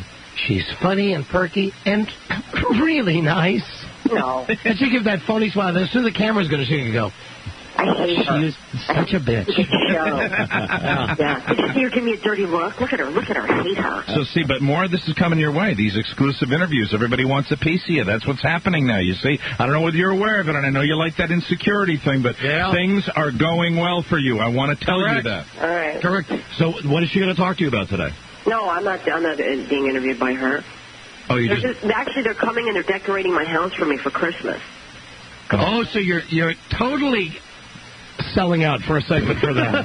What are you talking about? I know. I happen to know what that is. That's the Weekend Access Hollywood show where they go to celebrities' houses. So what's wrong with that? I don't know how to decorate. So they're going to decorate and pay for everything? No, I got to pay for it. But you have to pay for it. Yeah. Really? But they're coming over here and doing it. That's nice. They're teaching me how to cook a chicken. I don't know how to do that. You know? All right. Well, you know what it is, really? It depends who they hook you up with. Mm-hmm. Who the other celebrities are that they're profiling. Like, you're not in a good situation if it's like Eric Estrada. You know what I mean? If there's some lame celebrities. So I hope they package your segment with better celebrities. If you hear the name under any circumstances, Al Molinaro, run. Yeah. See if you can pull the plug. Pull the plug? There you go. All right, I will. All right, listen, Leah Remini, her show is King of Queens. Here's a super plug. It's on 8:30 tonight on all the CBS stations to all the cities we go to. Watch it. Watch the whole goddamn show because it is hilarious. It really is. It really is. Thank you. I do appreciate it. So we appreciate you calling and good luck to you. I will be calling you year 5, so don't even, you know. Oh, please. I'm just looking for you to call next year. You know, just make it in 1999 and we'll be happy. Okay. Okay? And listen, I'm positive that there's no way that we'll talk to you before Christmas. So have a good holiday. Okay, you guys too. And please tell Kevin the same. And we'll look for our pictures tonight. However, when we don't see our picture, you'll be hearing from us tomorrow, lady. All right, call me. All right. Call me on the set. Okay, we will. Bye, Leah. You guys, bye. Right, bye-bye. Bye. That's the very hot Leah Remini. I meant that. Do her, Giselle. Oh, I know you meant that. Sure. I do her. That's the absolute truth. And we were pretty hot for Giselle, but then there was a different, as far as you were concerned, there was a different little something when she was on the show. Baby. You do that thing. She's got it. She does. She's a little firecracker. She is, Leah Remini. That's what you like about her. Yeah, I know I do. She's a pistol. I really do. And just speculation. One man's thought. And they should try a little harder, frankly. I can picture Giselle Fernandez just laying there going, I'm Giselle, look at me, I'm beautiful. You do all the work. I could see Leah, like I haven't seen it already many times. in your fantasy life. Right. Trying real hard to make sure you were happy. Please me. There you go. Working her little derriere off just to make you happy. And I'd be wearing the same outfit I have on today, Mike. A couple of stupid Nike sweatshirts. Wouldn't matter to her. She'd work extraordinarily hard for you. She would. Well, she is a very nice lady. There's no doubt about that. They're both two of the nicest people we've ever interviewed out there. And funny as hell. I don't know how we lucked into, with all the crappy shows that we've talked to people from, I don't know how we finally lucked into a show that people actually enjoying it is actually good. And I hope their Christmas show kicks ass. I really do. It will. I hope we're on the refrigerator, you know? Yeah, she was teasing us a little bit with that one. And, of course, you know we're going to watch that show. Right. Pressed up against the screen. When are they going to the kitchen? She plays it like a violin. 88% of that show is done in the kitchen. I hope so. Except tonight, right? All right. Tonight will be like Jerry Stiller's hospital room. All right. Please watch The King of Queens. That's 8:30 on your local CBS station. We'll be right back. This is the Dawn and Mike Show.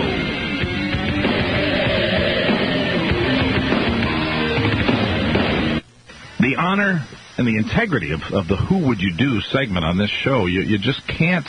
Mm-hmm. You know, you either say nothing. You played it perfectly. You can't lie. You know? Why say something that would upset the beautiful Leah Remini? That's right. Just say that Giselle 1,000 times Giselle. Taking nothing away from Ms. Remini, but with a strong memory of that one time that we had Giselle Fernandez on the show in Los Angeles when she was sitting there and you had the Johnny Carson set that you liked so much. Oh, I love that, where I was sitting at the desk and Mike had his couch. Oh, man, and she was sitting next to me on the couch, and it was just... It was delightful. Now, Mike chose Ginger over Marianne back in that debate, and I see a similarity here choosing between Giselle Fernandez and Buzz, Leah Remini. Would be I go for the whore. Absolutely. Well, I don't know. Every time. Yes, the heavily made-up spandex pants. Well, glamorous. It's true. Thank you. That's a nice way of putting it. I like the painted-up look. I truly do. Ginger's not Hispanic. Giselle is. Hello, Rodriguez. This is Giselle Fernandez. Yeah. I understand that you would do me over Leah Remini, senor? Thank you. Yes, Giselle. Welcome. Willkommen to the Americasa. Giselle Fernandez, she is a brick house. Oh, yes. There's no doubt about that. And I remembered the Academy Awards telecast when they did that special where she was Hollywood. falling out of her shirt that night. Very glamorous. She was very, very glamorous. So many lovelies in Hollywood that we will never come anywhere near.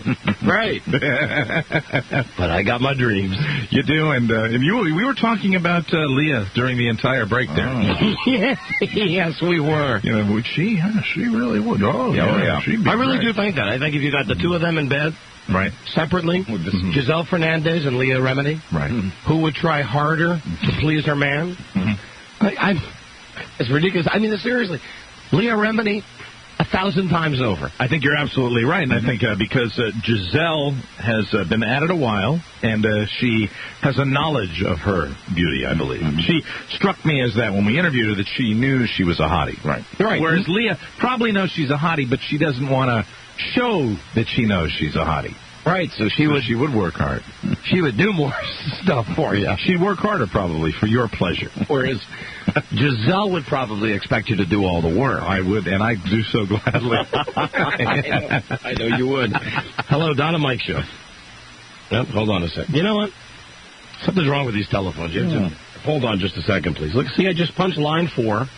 Star Trek guy calling back, line 4. I hear a hissing sound. I got nothing on there. I hear a breathing sound. It's Don and Mike breathing heavily. I got Dick. Hello. All right, well, now line 4 is just lit up, and there's nobody on it. See, Rob, see on the handheld here? There's nothing on line 4. Weird. But right there's something. Hello. Hey, Don and Mike. Your phone's work now. No, not line 4. Is line 4 okay, Robbie? Who would you do, Robbie, Giselle or Leah? Leah. Yeah, Rob likes you like the performing element of Leah, right? No, she'd try harder. That's what I'd have to do. Plus, remember, I mean, you got to factor in when you're done, right? Laying there. I mean, unless you just get up and leave. Yeah, and you'd want somebody who could make conversation, someone to watch TV with. You know, when you're done. That'd be and furthermore, which one of them would go down and make you a sandwich afterwards? I'd make it for Giselle. I'd make a peanut butter and nana sandwich for Giselle. Who would you do, Buzz? Oh, definitely Leah. More down to earth, like Marianne. Sure. Well, sometimes down to earth is good, but when you want to please a diva. All I know is I could see her. I said, "Boy, I'm hungry. I'll go down and get you some cold chicken." Weren't you guys all Marianne guys too? Yes, absolutely. Yes. Rob, you're included in that, right? No, I was Ginger. Oh, you were a Ginger man. No, you want to do Professor. Mrs. Al. That's right, you wanted Lovey. Hello, okay, what do you want? Hi. Have you seen the new TV guides? The new TV guides? The new TV guide is, instead of a small book like TV Guide, yeah, my new TV guide is a large, like, cable book size magazine now. You mean the brand name TV guide? Brand name TV Guide. The newest one I got has those three girls. The 3 girls, right. From the Witch Show, and it's the normal small size. And are you sure it's that's happened? Or I am so positive. No chance that maybe you've shrunk? I don't think so. Honey, I shrunk the listener.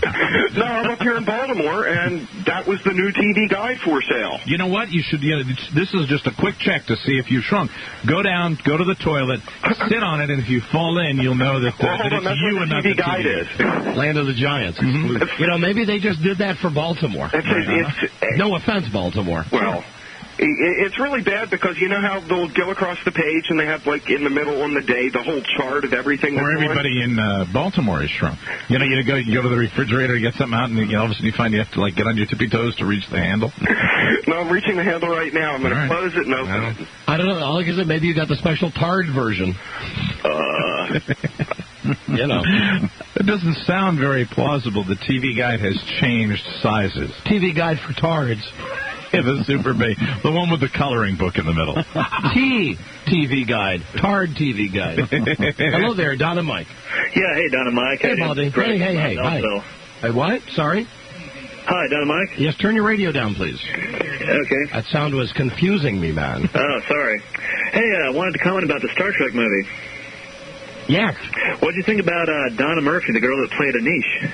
You mean that old bag that was attracted to Picard? Yeah, I mean, throughout the whole movie, she's there running around with, these, THOs, and I'm like, oh my gosh, what the hell is that? THO. That is the first word you're going to say is that T word? T what? Yeah, T hard on. She did not. Absolutely. Are you saying that she had erect nipples? Absolutely not. Yeah, right before they jump in. Picard's nipples are harder than hers are. Yes, they are. Oh, thank God for that. Or I know you guys are talking about Data, too. I mean, holy cow, what was up with that? Yeah, wild. I want to tell you, what was up with that?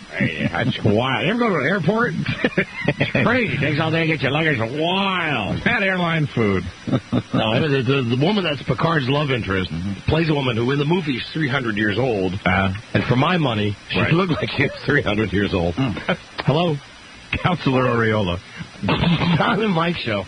Hello, Don. How are you today? Fine. I would have noticed that if that had been happening. He said that there was cut glass there, but no, huh? All right. Don't think so. Hello? I wanted to confirm that Tards from Baltimore thing. I was at the store yesterday with my wife, and yes, we both said how big the new TV guide was. I imagine that's a big story in Baltimore. That was lead story in the Sun today, Mike. All right, look at that, hon. The TV guide done grew. Ravens lose. TV guide bigger.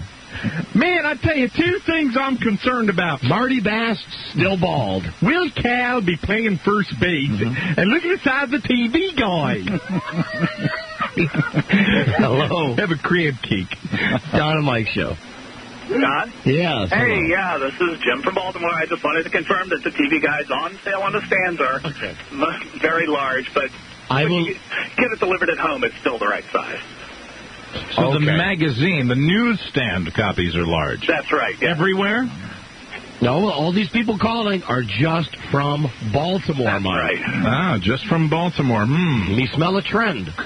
Me smell a conspiracy. Hello, Don and Mike show. Hello, Don? Yes, I am. Hello, and Mike. How you doing, Don? Mike? Great, thanks. This is Ron from down St. Pete. I won your mortgage thing. Oh, you're one of the people who won the rent and mortgage last month. Yeah, right. I wanted to thank you for it and wish you all guys both a Merry Christmas. No, well, same to you, Ron. I'm glad that worked out. So I can't hardly get through on you this line very often, so whenever I got the chance, I wanted to let you know about it.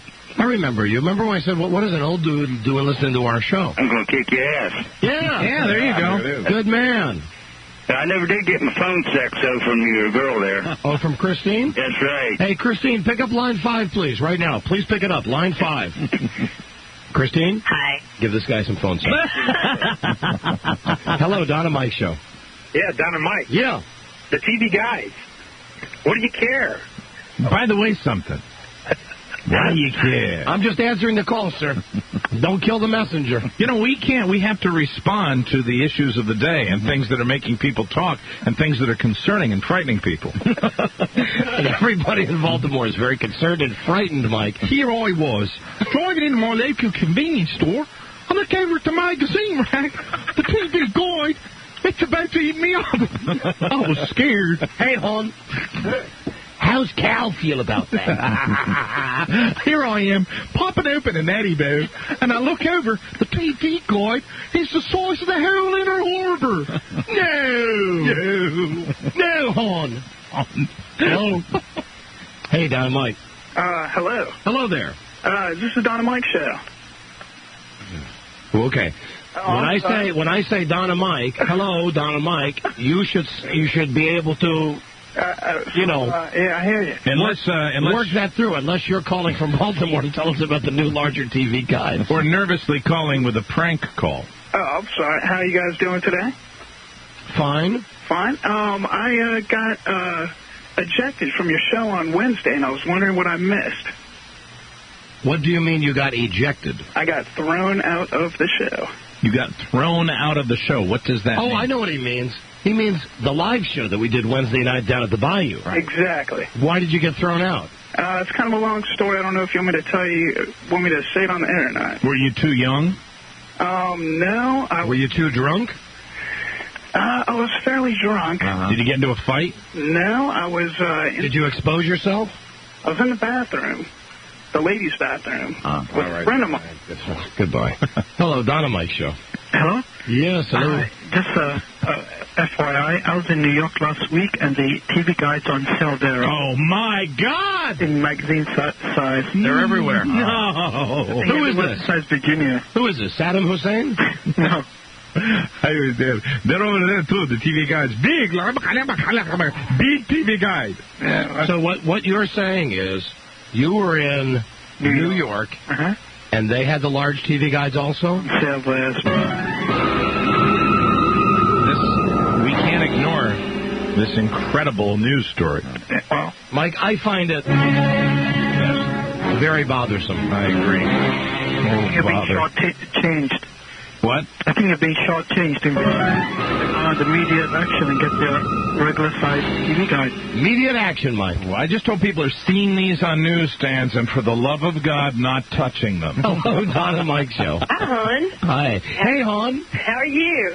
Oh, afraid about those TV guides, hon. I had to call. I grew up in Pasadena, which is kind of a suburb of Baltimore. Spent some many good hours there. With Tiny Tim and Tubby Booth. Oh, my God, it cannot be worse than Pasadena. But anyway, I was laughing so hard when you were doing your Baltimore voice. I dropped my roast on the floor. The roast? The roast is ruined, hon. So now it's ruined, and now it's... And, Mike, the people that are eating that roast tonight, to them it will taste the same.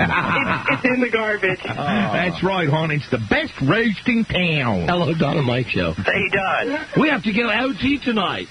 You know why? Why? Look at this. Look how big the TV guide is, hon. Don't touch it. Don't touch it. Your whole arm will fall off. Hello. Yeah, Don. Yes. Yeah, I heard that one of the side effects of gonorrhea is that things look larger than normal. Hey, man, the whole town's got gonorrhea. Buzz, didn't you have a story saying that Baltimore was the #1 sex disease city in America? It's true. They're way up there. That's right. So, I dated a lot of women. I slept with a whole bunch of them. I get a sexually transmitted disease, and the TV guide starts growing on. Oh, no. And then a woman dropped the roast on the floor. Hello, Don and Mike Show. Don and Mike. Yeah. Yes. Hi. Sacramento, California, the TV guides are still the same size. Pick up, please. Pick up, please. I'm here. Are you on a speakerphone? Dad. Right. Pick up. Yeah, I picked that. Yeah. I just want to pick up so I can hang up on it. Hello, Don and Mike Show. Hey, Don and Mike, how you doing today? Yeah. Hey, I'm wondering, I remember when you guys, I guess when Mike used to do the imitation of the guy from L.A. Law, Lenny. Larry Gray. Benny. I hadn't heard that one in a long time. If he could pull that out of the archive sometimes, it almost made me wreck my car. We'll put you on hold, and I'll be over your house about an hour after the show. And then Dennis Murphy will come by to sell you one of his new CDs. That's right. I might help Dennis out and actually bring one of those. And, in a bag, sealed for my protection, I'll bring him one of the big copies of TV Guide. Be careful there, Mike. Oh, look at that. Hey, man, I made her drop the roast, and she has the best roast around. Oh. I was at Pollock Johnny's, and he said, "Did you see this TV guide?" I said, "Oh, that's so big, hon." Then she hung up on me. I said, "Senator Mikulski, these TV guides are growing. You got to get back to town." Hello? Mayor Smoke? Smoke's office. Yes, we know about the large TV guides. Why don't you just get a big old truck and pile them all up in the middle of Memorial Stadium? Mayor Smoke is aware of the TV guide problem. Put them all in a big stack on Television Hill. Channel 13. Put them in Marty Bass's car. Hello. Howdy, Horn. Hey, Horn. Hi. Oh, we got to do a break because that guy's here to talk about Hanukkah. Yes, sir. Last call. Well, the TV guides in Baltimore, okay? Baltimore's a big test market for a lot of stuff. Did you guys know that? Sure did, Horn. That's right. Just last week. Last week, they were testing a new sort of chemical weapon in Baltimore. And it works, Horn, because we're all getting smaller. Remember when McDonald's came out with the McCrab cakes? They tested those in Baltimore. I got the crabs. Hey, Horn. That's why we're the STD capital of the world, Horn, because we all got the crabs. And they're the best crabs in town.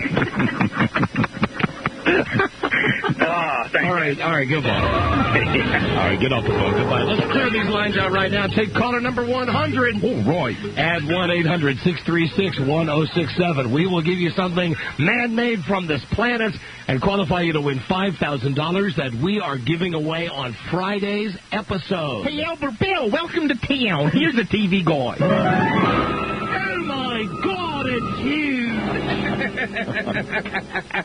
Peter Angelos loves the new TV guides. What does what's that guy's name? Art Donovan. Art Donovan. He's great, man. He used to play for the Coats. F. Ursay. Yeah, he's dead now. F. Ursay, did you see the new TV guide? It's huge. It's bigger than Raven Stadium, hon. What about Boog Powell? Hey, Boog's Barbecue. Watch out. The TV guides are in the newsstand, and they're coming your way. Caller 100. Caller 100 right now. We'll qualify you to win $5,000 to pay off your Christmas credit card debt at 1-800-636-1067. Good luck. This is the Dawn and Mike Show.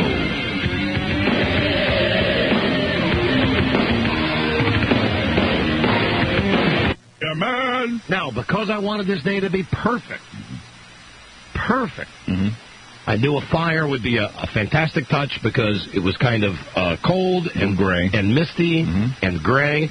So, the boys are coming over at 12 noon. Here's exactly what I did, and now we have pinpointed my mistake. Okay. Ooh. Yeah, this makes sense. 10 o'clock in the morning. I have free to come downstairs, open the flue. Good. In the fireplace. She puts her head in. She goes, it's open. Great. 10 a.m., we get a fire going. Yep. Perfect. All I got to do now, when the boys come over, I just keep adding logs. Sure. Right? So. You're nice and toasty in the poker parlor. So it's 10:30, and by now, I got a beautiful, picture-perfect fire going. Right. Down in the basement. 11 o'clock, take a shower. 11:30, setting out the ashtrays and getting the cigars ready. I got the little mini refrigerator stocked with the kind of beer you like and the kind of beer the junkies like. I got regular Pepsi for Buzz. I got Diet Pepsi for everybody else. I mean, I got it going on. I'm totally prepared. Yep. 11:30, half hour till game time. Then I say, you know what? I need to add another log. A big log. And what I do is I go out back and I get not a little log. I mean, I get a Lincoln log. Right, a big-ass log. I got a huge, like a tree stump is what I get. So, I bring it in, and I go, you know what? Before I add that to the fire, I'm going to put another one of those little fire starter logs on. I didn't know. See, that I did not know. I didn't know that you threw that in there. So, even though the fire was going, and it would have probably caught the log on fire. Well, but I didn't know if it would or not, so I added, now, not one of those big fire starter logs, just one of the... A little pocket, a little stick of fuel. A little mini one, like the size of a candy bar. But still, as I found out later, still very volatile. Very powerful. Very powerful, all of those items. Yes, what they have is they have fluid in them. They have, liquid that burns. That's why they go so good. So, I put in the extra little thing to make more fire. Right. And now there's just the logs that my wife and I have already put in, they're nearly down to nothing. Okay. I go, beautiful. I got this big stump. Go. Put it in, kind of roll it in, right? Standing there just admiring my work. Well, I fold my arms like this and I go, I'm the man. I am the friggin' man. I got my buddies coming over to play cards. I got it going on. And all of a sudden I notice that there is smoke that is just billowing out of the front of the fireplace. I mean... worse than the last time. Just billowing out. So the first thing I do, because I don't want to get in trouble with my wife, first thing I do is I run outside. And now it's cloudy, so I can't tell if the smoke's coming out of the chimney or not, right? Keep in mind, she opened the flue. Right. So you think everything's cool. Flue was open. Right. Now I'm standing there going, well, it must be because I put the big log on and maybe the start-a-fire log, maybe that kind of broke and it's just caused a bigger fire. There's too much fire for the fireplace. So what I do is I go, I'll go in the other room and we got one of those big fans. So I go in the other room, get the fan, I'll plug it in. By this time, there's just a little smoke in the room. I go in the basement, I get the fan, I come back, You cannot see the track lighting in the ceiling. Oh, dear. Because the smoke is so thick. And while I'm standing there flipping out about this, it's exactly at that moment that all over the house I start hearing... Every smoke alarm in the house has gone off now. Later on, I asked him, I said, how come your smoke detectors aren't going off? Because you've disabled all of them because they were all screaming at you, right? Everyone. Yeah, I know that our smoke detectors work. So, they're going off all over the house. The dogs are barking. I go upstairs. My kid is studying his schoolwork. My wife is on the computer. I go upstairs and I go... It's happened again! It's happened again! Smoke pouring into the house. She goes, what? I said, I don't know. I was flabbergasted. I said, you opened the flue. I started the fire. It was a great fire. I just put a log on, and now smoke everywhere. She goes, settle down. It can't be that bad. Right. Settle down. Don't worry about it. I'm positive. We checked it out. No problem. She comes down there. And I mean, not an exaggeration, that the smoke is absolutely black, and it's, what's that? Is that 2 feet I'm holding my hands with? Yeah. Like that on the ceiling? Just 2 feet of smoke. My son... Thick black smoke. My son falls down to the ground and crawls out of the room. He's a smart boy, right? This is how bad it is. Yeah. Now, it's precisely at this time. Frida says, what did you do? I said, honey, I put a log in. It's right at this time I hear... Buzz is here. 20 minutes early. Yeah. Buzz Burbank. Hi. So he wins the punctuality award, but we all compete for that. I said to Bart, go get Buzz. Whatever you do, don't bring him down here, right? Because I'm still thinking that there's going to be some way that I'm going to save this without you guys finding out about it. Right? But, of course, what's the first thing Bart does? Brings him right down and goes, hey, Buzz is here. Come on down and see the fire. Now, at this point... Fire's still going. Right. I've got the glass doors on the front of the fireplace closed. I didn't know that it lasted this long. I didn't know that it was simmering for this amount of time. Yeah. Now, Buzz is standing there. And bless his heart, I said this about Buzz. Good friend. Trying to help me. I did try to help. I'm standing there, and I said, I got the flue open. Mm-hmm. I don't know what the hell this is. And Buzz starts saying, maybe there's something caught in there. Maybe there's a bird's nest in there. It's Santa Claus. Somebody said that. Was that you, Rob, that said that? Now, keep in mind at this point, no one in the room, right now it's me, Buzz, Bart, and Frida. Right. We can't even open our eyes because there's so much smoke in there. At this point, Buzz says, well, it's not that bad in here. It's not really that smoky in here. Well, then one by one, people start arriving. Next person to arrive, just my luck, it's Mike. Mm-hmm. Don comes... Mike with the food. Running out of the house, and almost... It was almost as though you were trying to block my way because you stood up there and I was confused momentarily because you said, you put your hands up in the air. You're the only guy that I didn't want to come over and see that I'd done the thing again. You put your hands up in the air and said, we have a flu problem. And I'm like, people with diarrhea and vomiting all over the house? My first thing, I didn't even think flu. I said, the fireplace flu. And that's when I walked in. And you got a big smile on your face. Say, let me go downstairs. And there, the smoke is like taking a journey up along the ceiling. Mm-hmm. And it is about 2-3 feet. Well, this time it's just all over the place. Right. Now the fire's still going. The whole house smells of smoke. Now I'm saying to Frida, where is the fire extinguisher? Now, I've got Buzz and Mike standing in the dining room holding the sandwiches. Did you notice my big idiot move when I went down to your fireplace? Feeling the top of the fireplace as though, I was feeling like a fire inspector. Looked smart. It was cool. It was cool. It was not... Did no good, but you looked like you knew what you were doing. In fact, I feel like an idiot for not helping after I heard what the problem was. There was nothing there was nothing anybody could do. I've got a heat problem there. Yeah, because like the fire... metal items in the fireplace starting to melt at this point. Once again, as you can see, the tips of my hands... I saw it when you reached down... Blistered. To fully grab the handle of the fireplace insert and just went... Yeah! And, Frida said to me, don't touch that. That's hot. Right. It was hot. I mean, it was unbelievably hot. And I said, honey, I got to open the doors up. If we're going to put the fire out, I got to open the doors up. I open the doors up. Ow, ow, ow, ow, ow. So my hands are burning. We can't find the fire extinguisher. Now, by this point, Eric's come over. Johnny's come over. Yeah, we're all there. It's 20 minutes now. It's 12 noon. We're supposed to be starting a poker party, but everybody is just standing around in my basement watching this fire burn uncontrollably. Trying to figure out what's going to happen until your wife came to the rescue with the watering pail. My wife comes down. with the most retarded-looking... It's a big water pail that she goes out and she waters her flowers with. She had it full, though. And it's like from Pee-wee's Playhouse, because it's real big, and it's got a million holes coming out of the head like a shower head. Right. Go away, Mr. Fire! So she comes down and she goes, you open the doors? I go, yes, look, smoke is billowing out. This is when I cringed, because I knew it was going to happen when she did this. Yeah. She starts pouring the water on the fire, and now... worse than the smoke. This is steam and smoke. Well, it is smoke mostly. It's unbelievable. So now everybody is like coughing, and everybody's standing outside, and we cannot see. When she put the water on, although she had to do it, this is when it became unbelievable. I mean, this is when you wanted to get out of the room because we were dealing with a health problem there. So at this point, everybody goes upstairs, and me and Frida go downstairs, right? Because now the fire's out. Now what we got to do is get the crap out of the fireplace and try to start ventilating the basement.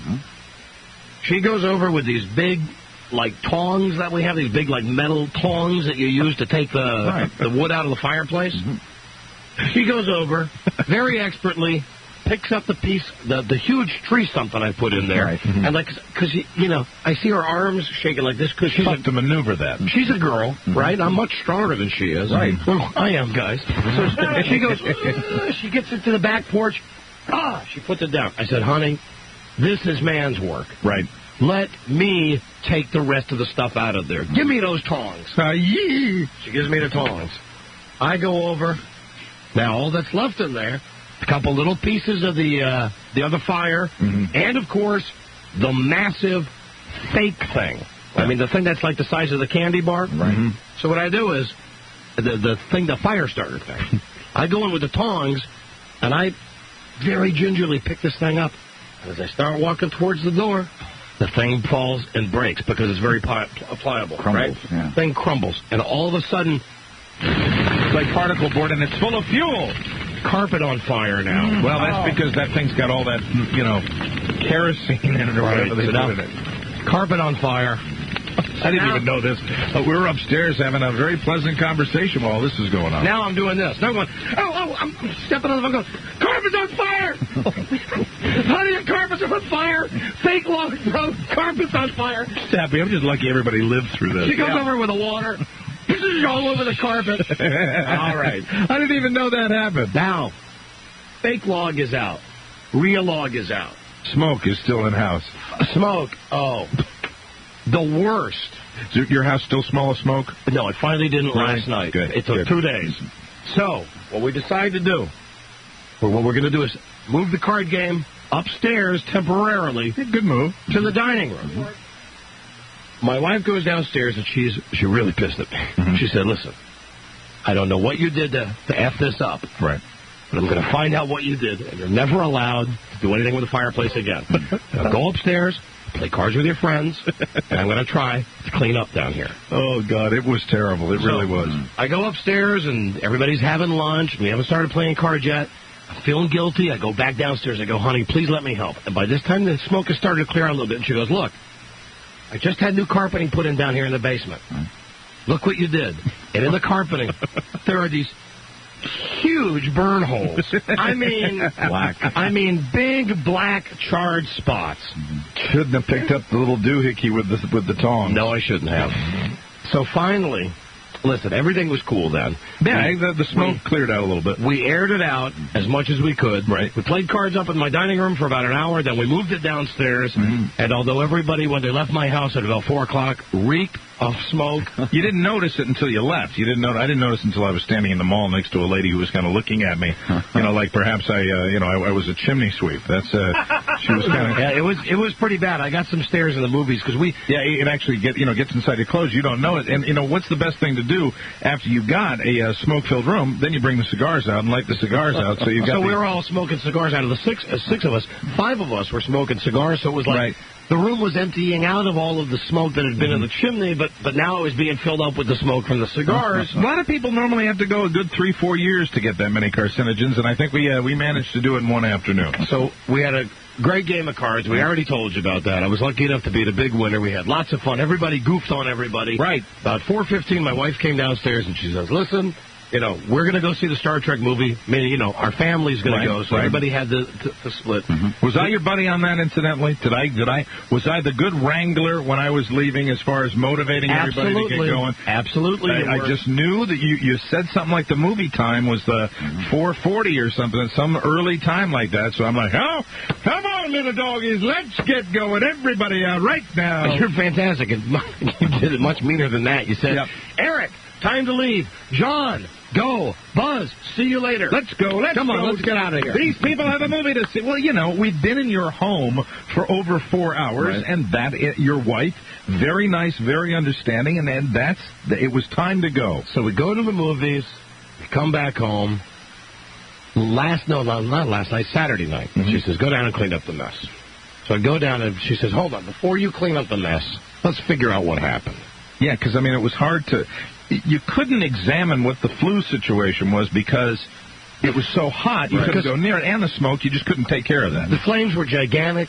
The fireplace was about 1,000,000 degrees again. It was unbelievable, that heat. Finally, we figured it out. When everything was fine, and my wife opened the flue, and we made the first fire, when I went and put the little log on, no problem there. Then when I took the giant stump and kind of rolled it on top of the existing fire, when I kind of rolled it on its way in, it hit the flue. Oh, the flue handle. Which hangs down in the air, right? Makes sense. Right. That makes sense because they're on a very precarious little hook system. So that thing is hanging down. Like, if you look in the back of somebody's throat. Like a pallet? Yeah, like that little thing in the back of your throat. Right. Like that thing's hanging down. I just tossed the log in, and when I did that, it hit that part of the flue, which went and closed up, which is why all of a sudden billowing smoke throughout the house. You were about 8 feet away from the fireplace when you decided to throw the log in, right? Yeah, I wasn't real close. You strong. I made a little bit of a sporting event. And it shut the flue, and then you're in that same situation. The flue was closed, and then the house was full of smoke. And it's like trying to get the ball in the clown's mouth at the end of miniature golf. That's the way you threw that log into the fire. I can make it from right here. It's all like this. Okay. Done. Problem solved. Well, you know what you need to do. It was very, very embarrassing. It was very embarrassing because all of this was happening right as everybody was coming over for the big poker game, Jesus Christ. You looked a little freaked out and said, we got a flu problem. I was just relieved that there wasn't, a lot of illness in the house when I got there. And you're right. You're the one guy. Mm-hmm. Buzz, I don't care if he sees me like that. Rob, I don't care. Right. Johnny Cakes, E.B. Came out like he was bring it on. But I said, oh, my God. I swore, Yasper, first I said, we got to get this cleaned up before Mike gets here. And I mean, I don't know why I feel that way because I don't either. I would have talked about it either way on the air, but it's like, of course, of all the guys there, you didn't want it to happen twice. I didn't want it to be when he was there. Didn't want it to happen twice, and there it was. And hey, we played killing me. We played our poker, and it worked out. It worked out fine. It was fine. And now you know your way around a fireplace. I am never allowed. I'm never allowed to do anything with a fire again. See, that's wrong. That's it. You should be allowed. You should be allowed so you know what's going on. Oh, well, I don't want to now. Not until my fingers heal. Look at all the burns I got on the end of my fingers. I got a bunch of blisters on the end of my fingers. Terrible. That got so hot so quick, and but everybody was fine. No one was killed. So that was the poker game. And we said all the other stuff at the poker game before. That's right, and everybody had a marvelous time. Yeah, we did. We did. Yeah. Buzz is a bad dealer. Well, I'm just funny. There's that. We're just kidding about that. I mean, we're not kidding about it, but we're just kidding about it. And you're right. I am a bad dealer. Mm-hmm. More practice for me. We got pissed before when we brought that up, so don't get pissed now. Well, you said something about the money. What about the money? Well, you said something about the money earlier when you brought it up. What did we bring up? What about the money? About the bad dealer, and then I won the pots at the end, the side bets at the end, remember? Yeah. And you said something earlier about the money, and I said I would give the money back. That's what happened. What? It's not important. Everything's fine. No, really. Come on, I'm not busting your chops now. We said that you got the palsy when you deal the cards. That you're a very bad dealer of the cards. Right. We talked about that at the beginning of the show, and you're right. I agree with that. That's correct. I am a poor dealer. Oh, I know. And then I said you should give us the money back that you won for slowing down the game. Right. And he's absolutely right. I said I'd be happy to do that. You should give every nickel back. I will do that. We'll wait during the commercial break to get every dime. No. And Buzz, I win the award for being the angriest at you sitting to your right. I was sitting to your immediate immediate right, and I was probably, that was during that 1.5 hour period of time that I was losing and looking for anyone to blame. Which is what you do when you lose. You look for anyone to blame. But then I started winning, and life was good again. Let me just tell you how the speed of the game moved. And really, generally, this is how it... Me, very quickly. Here's the order went. Here's how we're sitting around the table. Me, Rob, Johnny Cakes, Mike. 4 of us. It's like, I'm in. Very quick. Then you got to the Speed Bump Brothers. Because it was Buzz, followed by... Eric Bickle. Who seriously... I have played golf with E.B., and he is now, officially, I thought it was just on the golf course, he is officially the slowest man in the world. So we figured out what we have to do the next time we play cards. That's right. Put you on one side of the table and Eric on the other side. Give you guys time, and they'll still have to deal at a certain point, but give you guys time to process whatever you're processing with 2 cards in Texas Hold'em. Because that was... Give your time to make the decision. Eric would sit there and look at his cards, and everybody at the whole table would bet. Then it would come to Eric, and he'd go, hold on. Drove me nuts. Look at his cards. What about when Eric started talking in his high voice? Oh, I'm getting lousy effing cards here. I'm a big loser. I'm paying for you to go to the movies tonight. I fold. I quit. I guess that's what everybody that plays cards with a regular group of people. You just got to deal with everybody else's style. Sure. Or lack thereof. So we all have to deal with. That's the way. But the good thing is people get better every time we play. When we all first started, we were rookies too. Yeah. And I missed the first game, so I'm a game behind everybody else. That's what I tell myself. Okay, but keep telling that to yourself. Well, it was a good game, and we next meet. We next meet next month to play a game. Next month, and you don't always have to be the host, but if you like to, I think everybody likes coming over to your pad to do that. As long as I've lost my driver's license, I kind of have to be the host, unless somebody wants to come pick me up. Okay, if that answers that question. We'll see you at your house next month. Be at my place. We'll be right back. This is the Dawn and Mike Show.